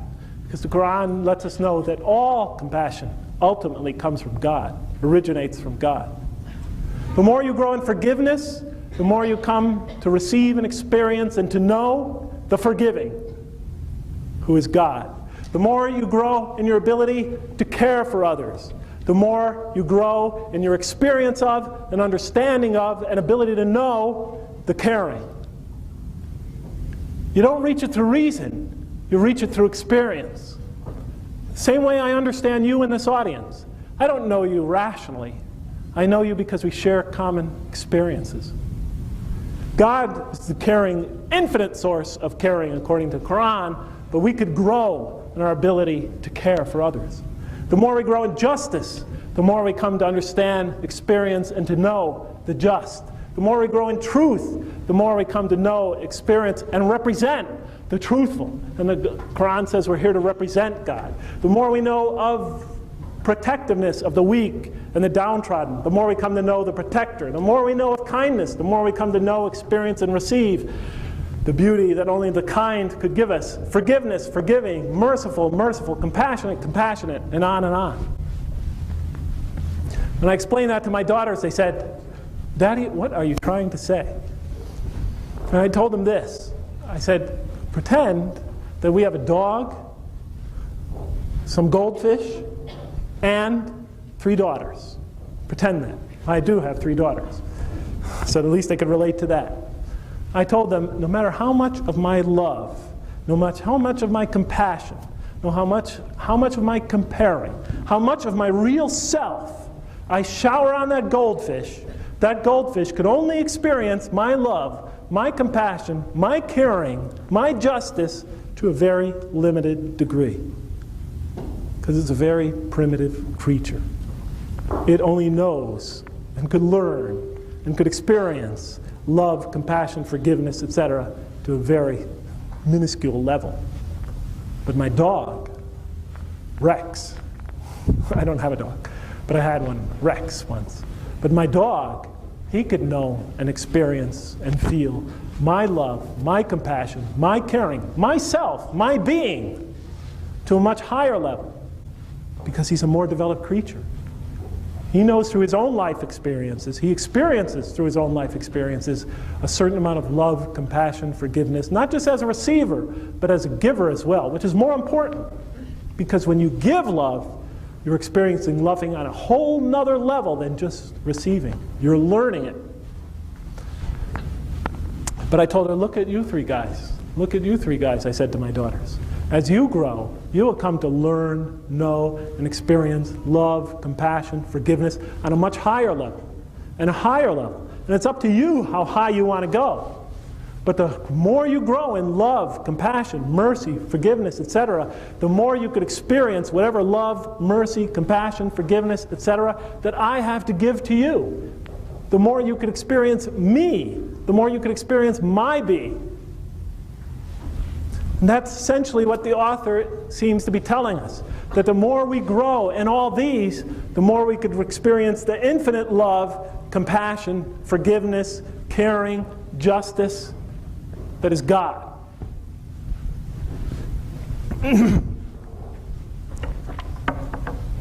And so all the pieces were coming together for me. All I had to do was just read any page of the Quran. There were times and times again, there were signs. It was staring me right in the face. Except that I read it and never opened my eyes to see it. And it took me reading the entire scripture before it was open to me. But wait a minute, I said. Okay, granted. You know, the more we grow in love, the more we could experience God's loving. The more, and people do. You know, the believers, they experience it in prayer. They experience it in ritual. They talk about those powerful moments when they experience God's presence. They do experience it. And the Quran promises that you will definitely experience it to some degree in this life, but in the next life, when all distractions are swept away, and all you take to the next life is your growth in these, your real person, if you have grown in these, if you haven't become bankrupt in these, you will be able to experience God's beauty, His presence, His being to higher and higher degrees. But I thought, wait a minute, there's something wrong here. I almost got lured, seduced into accepting this picture. I almost got seduced into accepting this picture, but then I remembered my questions. And I remembered the angel's question. I mean, wait a minute, guys. Why didn't God just program these in us? Why didn't He just program us to be loving, compassionate, forgiveness, etc., instead of making us go through this turmoil, this torture on earth? Are you following me? And why didn't He just program us to be that way? Was the suffering all necessary? Was the pain of it all necessary? Did I gain anything from my childhood? I mean, what did I learn? Why did I have to suffer? You know, why do you have to suffer? Why did He give me choice? Why did He give me intellect? Just make me love. Just make me have compassion. Just like that. Well, if you read the Quran, don't even read the Quran. Just think about it yourself. You know, in order to grow in love, and as creatures, the Quran says, every creature grows. Creatures are growing entities. And the Quran says that God provides every creature with the environment, the soil, if you will, the environment, the growing environment that is necessary for its growth. But if we are to grow in love, compassion, forgiveness, caring, etc., how does that contribute to that environment? Are these necessary ingredients for us to grow in these, and us to develop these, and us to learn these and acquire these? And I think if you think about it for a minute, the answer is obviously yes. I mean, think about compassion, for example. How can you have compassion if there is no suffering? If there is not some vulnerable creature to turn to? If some creature is not dependent on you? How could you exercise, learn, and grow in compassion? Unless you are the infinite source of it already, which none of us are, since none of us are God. We are creatures, we become. How can we become compassionate without knowing vulnerability, weakness, suffering in others so we could turn to? What is compassion without choice? A compassionate act is an act where you choose to help someone, when you have the option not to. If I take a banana, eat it, take the peel, throw it over my shoulder, it lands in the street, a criminal comes by on his way to rob a pocketbook from an old lady standing over there and trips on the banana peel and falls on the ground, my throwing the banana peel over my shoulder was not a compassionate act. Because I really didn't choose to do that. Compassionate act requires choice. It also requires intellect. Because when you reach out to someone in compassion, you weigh in your minds how much of yourself you're going to invest in reaching out to that person. And you say to yourself, do I really want to do this? How much time is it going to require? I got to go to work. I might not make any money today. Besides, I'll have to be helping this person for the next couple hours. Have to take him to the hospital. See him. Your mind is weighing how much of yourself is going to be invested in that. You could program a computer to never make an incorrect statement, but it doesn't become a truthful computer. I never heard anybody say to me, Jeff, you know that computer of yours? It's the most truthful computer I've ever seen. Because truth is not just making correct statements. Being truthful is a choice. It's understanding the decision you're making. It requires intellect. And if that truth involves you in the possibility of suffering, the more that is in stake in telling the truth, the greater you rise to that truth, the greater that is an act of truth. Oh, sorry. Because I was going like this. All right. What else do I have written here? Forgiveness is a choice. What is forgiveness without choice? What is forgiveness if somebody can't wrong you, which produces suffering? What is forgiveness without intellect? If you don't understand what the person has done to you, what the person is saying when they ask you for forgiveness. All these things, suffering, choice, and intellect, are integral to our growth in these. Are you following me? One last example, the famous wedding vow. You promise to stick with somebody in sickness and in health. What's the other one? I said it so long ago I can't remember.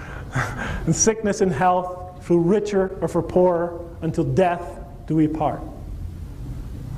It asks us to make that commitment. It acknowledges the essential element of suffering and growing in love. And it's a choice. We make that vow. That vow is a choice. Do you, Jeff Lang, promise to take Ragya, so forth, for richer or for poorer, in sickness and health? I start thinking about it. Wait a minute now. No, I didn't. I was very pleased to do that. But it was a choice.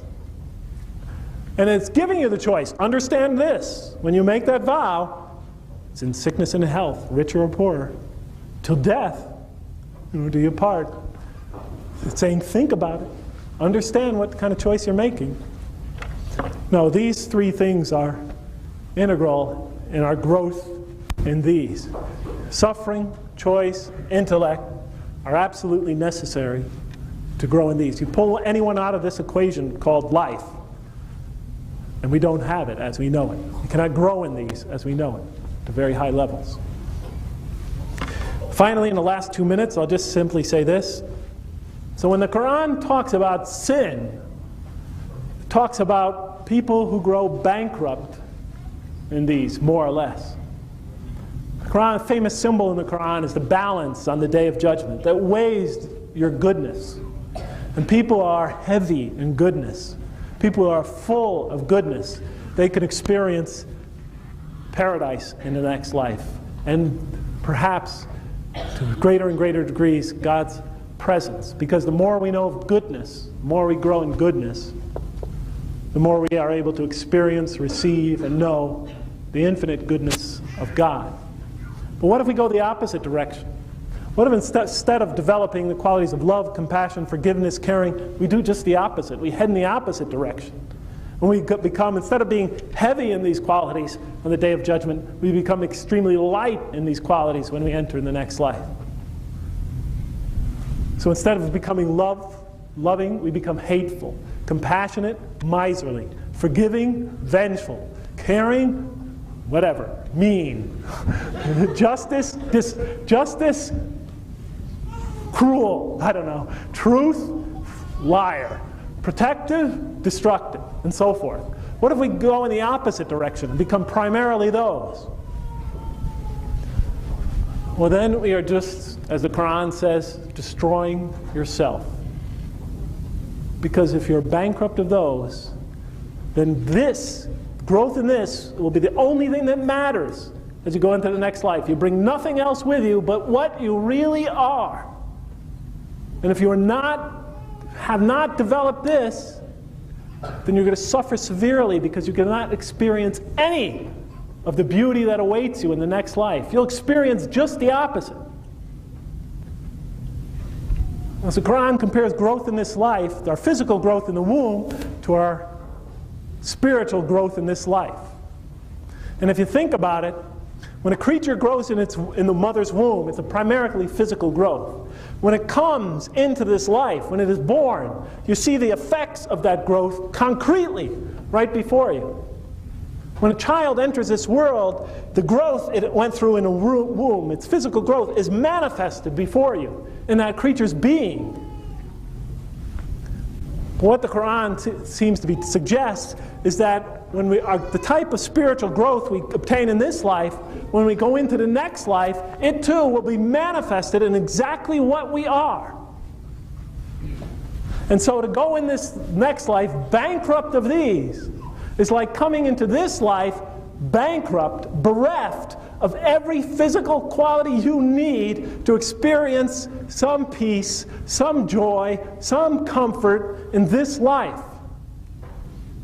So if you are bereft of these, it would be like coming into this life without any skin to protect you from the cold or the heat, with your nerves exposed and all you know is pain, the inability to breathe and you're gasping for air.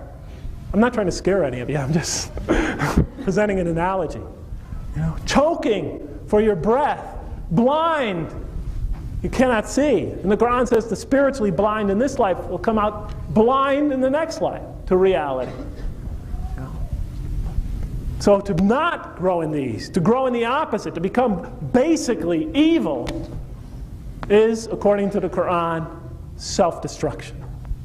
And so when the Quran speaks of sin, it frequently says, you don't sin primarily against God. You don't even primarily sin against your victims. The Quran says the sinner primarily commits sin against themselves. They destroy themselves, the Quran says. And it says God gives you every, at least when He exposes you to the Quran, gives you every possible warning about that. And then it says, and still they turn their backs. Let's see, what else do I want to say? I guess I said enough. It's 9:45, you're almost exhausted. And plus, I'm sure you want to see KU hopefully win their basketball game, University of Kansas. So I'll sort of end it there. And like I said, I'm trying to summarize 100 pages in just 2 hours. But I appreciate you coming and listening for all of 2 hours. And I wish you all the best. And thank you so much, you kind Purdue people. 15 minutes of questions tonight, or just simply save all questions for tomorrow? I'll take 15. 15. Yeah. The more I prayed, the more powerful those prayers became spiritually. The idea is that the more you develop these qualities in yourself, the more you will experience God's being in this life and the next. And the primary way the believer, and one of the primary ways the believer experiences God's presence or God's being is through ritual. So that when a person grows in these, they suddenly find that in their prayers, they become more and more powerful spiritually. Are you following me? So that they feel God's presence, they feel a warmth, a power, a mercy coming over them. So it's seen, and same with the other rituals. The more they grow in this, following this program, the more they grow in this, the more powerful and more beautiful the rituals become. The idea in the Quran is that God's gifts, I'm just thinking out loud here, that God's gifts to humanity are tremendous, beyond count, it says. But if you think about it, in every relationship, both people engaged in this relationship have to have something to give to that relationship. Or it's not a relationship, not a healthy relationship. In a healthy relationship, both people involved in the relationship must have something to give.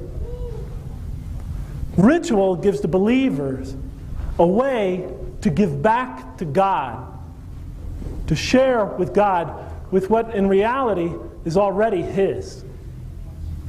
For example, I'll give you an analogy.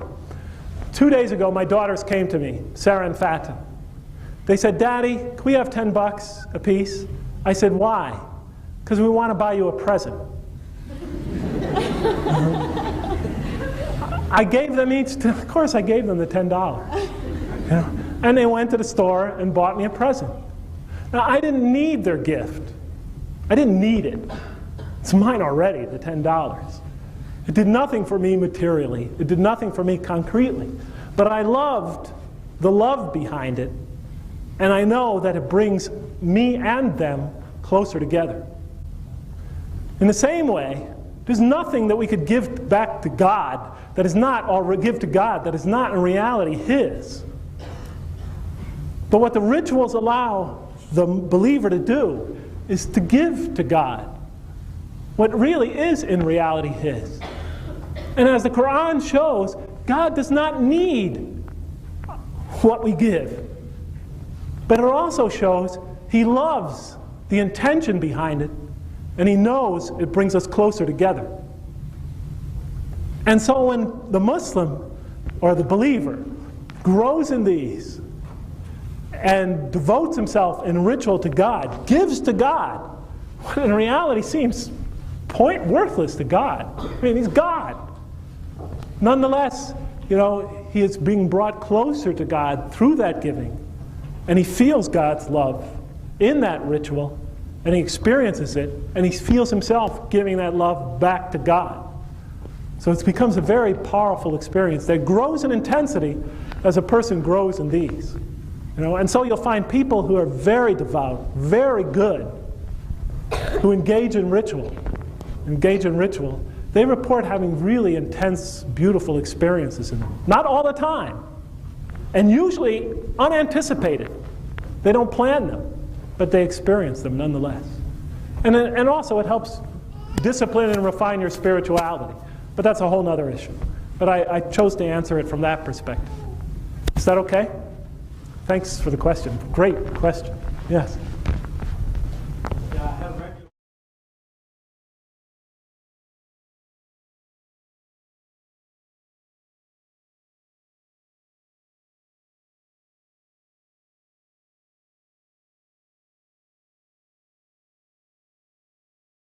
I think that, I think there's all types of believers.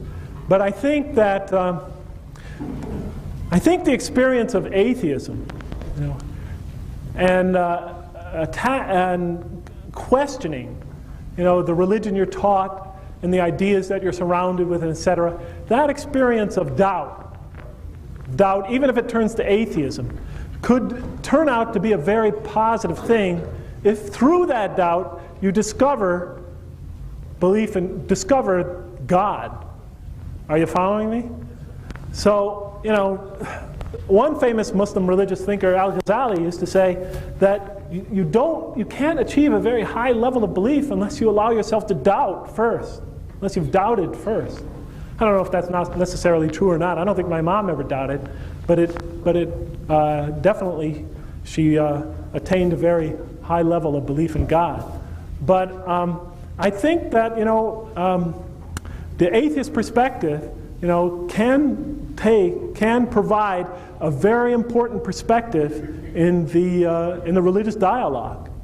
You know what I mean? Because most people really do have doubts about faith, but you know, have doubts, but they sort of suppress them or whatnot. But after a while, sometimes it eats at them. So I think when an atheist becomes a religion who has faced a lot of doubts, has gone to the extreme, to the point where he's taken his doubts to the point where he rejects the existence of God, if that person could make their way back, that journey has to be a valuable experience to share with others. It's got to be helpful for other people to hear it.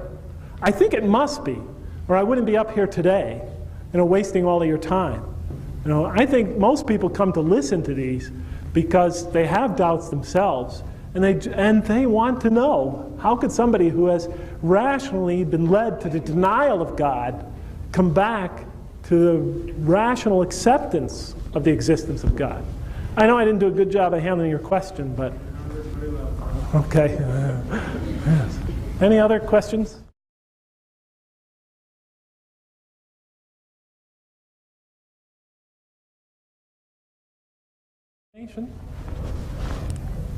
Are you talking about predestination or destiny? See, there's a difference, because the Quran doesn't say that God predestines anything. You know, the Quran says that God's knowledge is all-encompassing. But since God, according to the Quran, transcends his creation, it'd be foolish to talk about him predestining. Are you following me? See, when I use the word predestined, I'm talking about destining the future. I'm talking about I'm in the future, I'm in the present, looking forward to the future, and I am determining the future. Are you following me? So when you use the word predestined, you know, the minute you apply the word predestined to God, you are putting God in this space-time environment, or at least time environment, one of our dimensions. Are you following me? But the Quran says that God transcends time and transcends space. You would never, even the most rabid atheist wouldn't say, Jeff, if God was on a bus from Indianapolis to Chicago, and he would never start a question that way, because he knows I would not accept the idea that God could be confined to a particular place.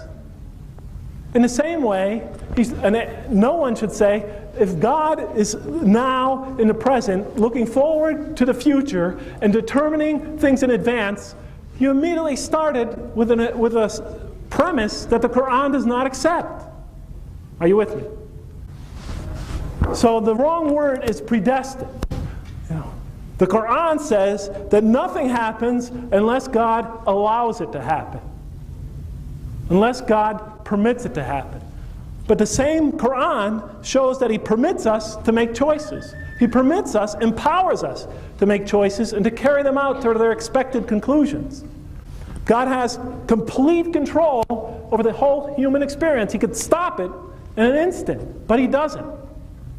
It even says in one verse in the Quran, if I wanted you to go out to that field and die in that field, I could have made you do that. And you would have gone right to the place I wanted you to die, and you would have fallen dead right there. But he doesn't. The people he addresses in that verse, he gave them a choice, and they chose to do otherwise.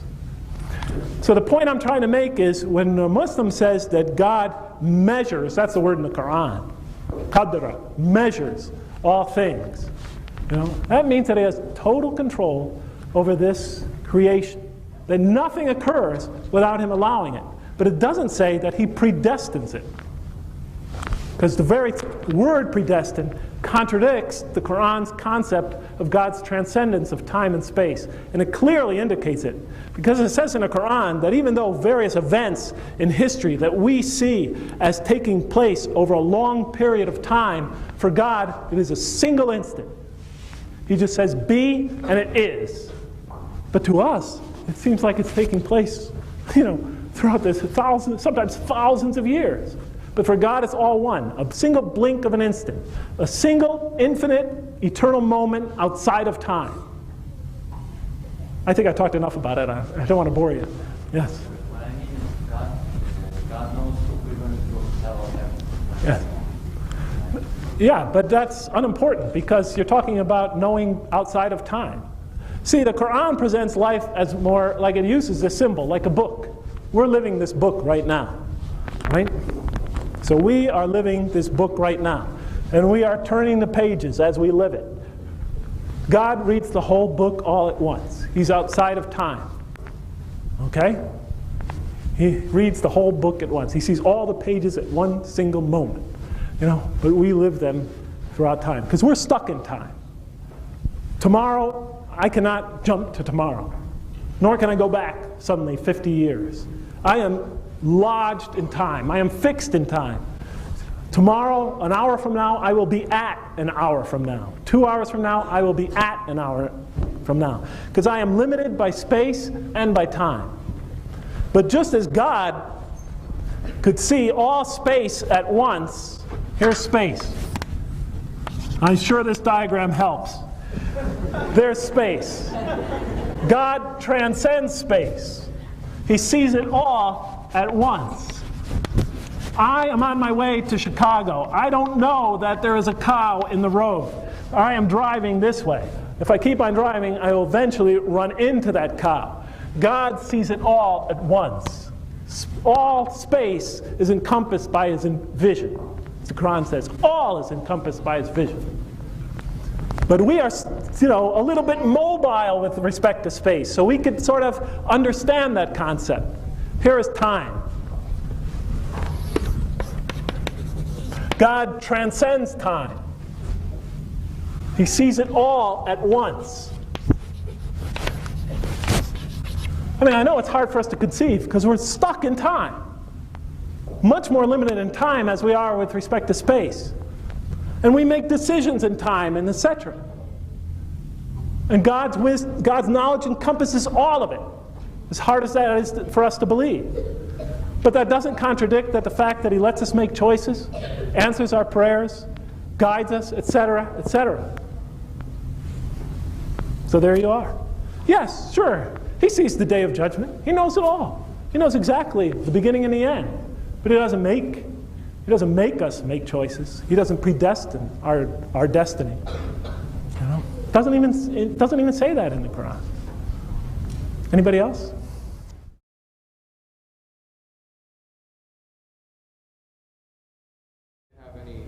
Oh, his question was, when God said, I'm about to put a vicegerent on earth, a representative on earth, the angel said, will you put therein one who will spread corruption and shed much blood?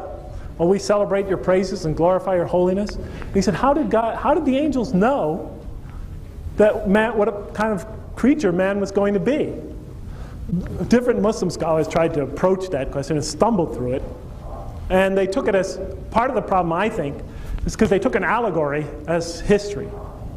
Are you following me?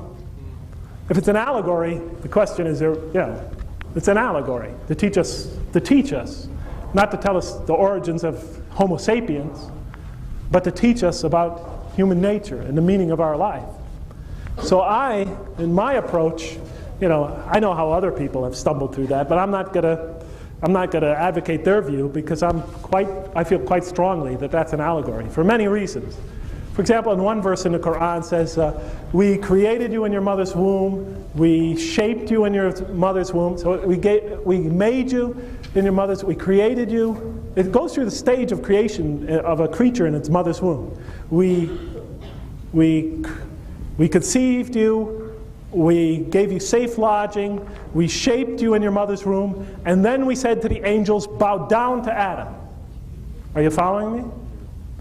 Here it's addressing humanity in the plural.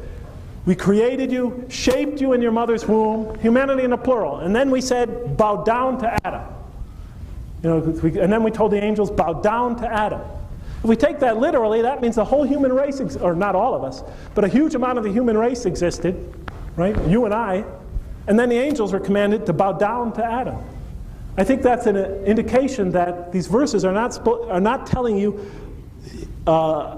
to be taken literally as history, especially in reference to Adam. Adam, it's an allegory to teach us about God and his relationship to man. That's the way I approach it. If people want to approach it as history, I have no problem with that. Just allow me the right to allow God the right to, what? To allow God the right to reveal truths that as he will, without having to force historical interpretations on verses that may be allegorical. Because the Quran does say that God uses allegory. It says there are verses that are plain, and clear, and they are the fundamental part of that book, the Quran, and there are verses that are allegorical. You know, what's the Arabic word?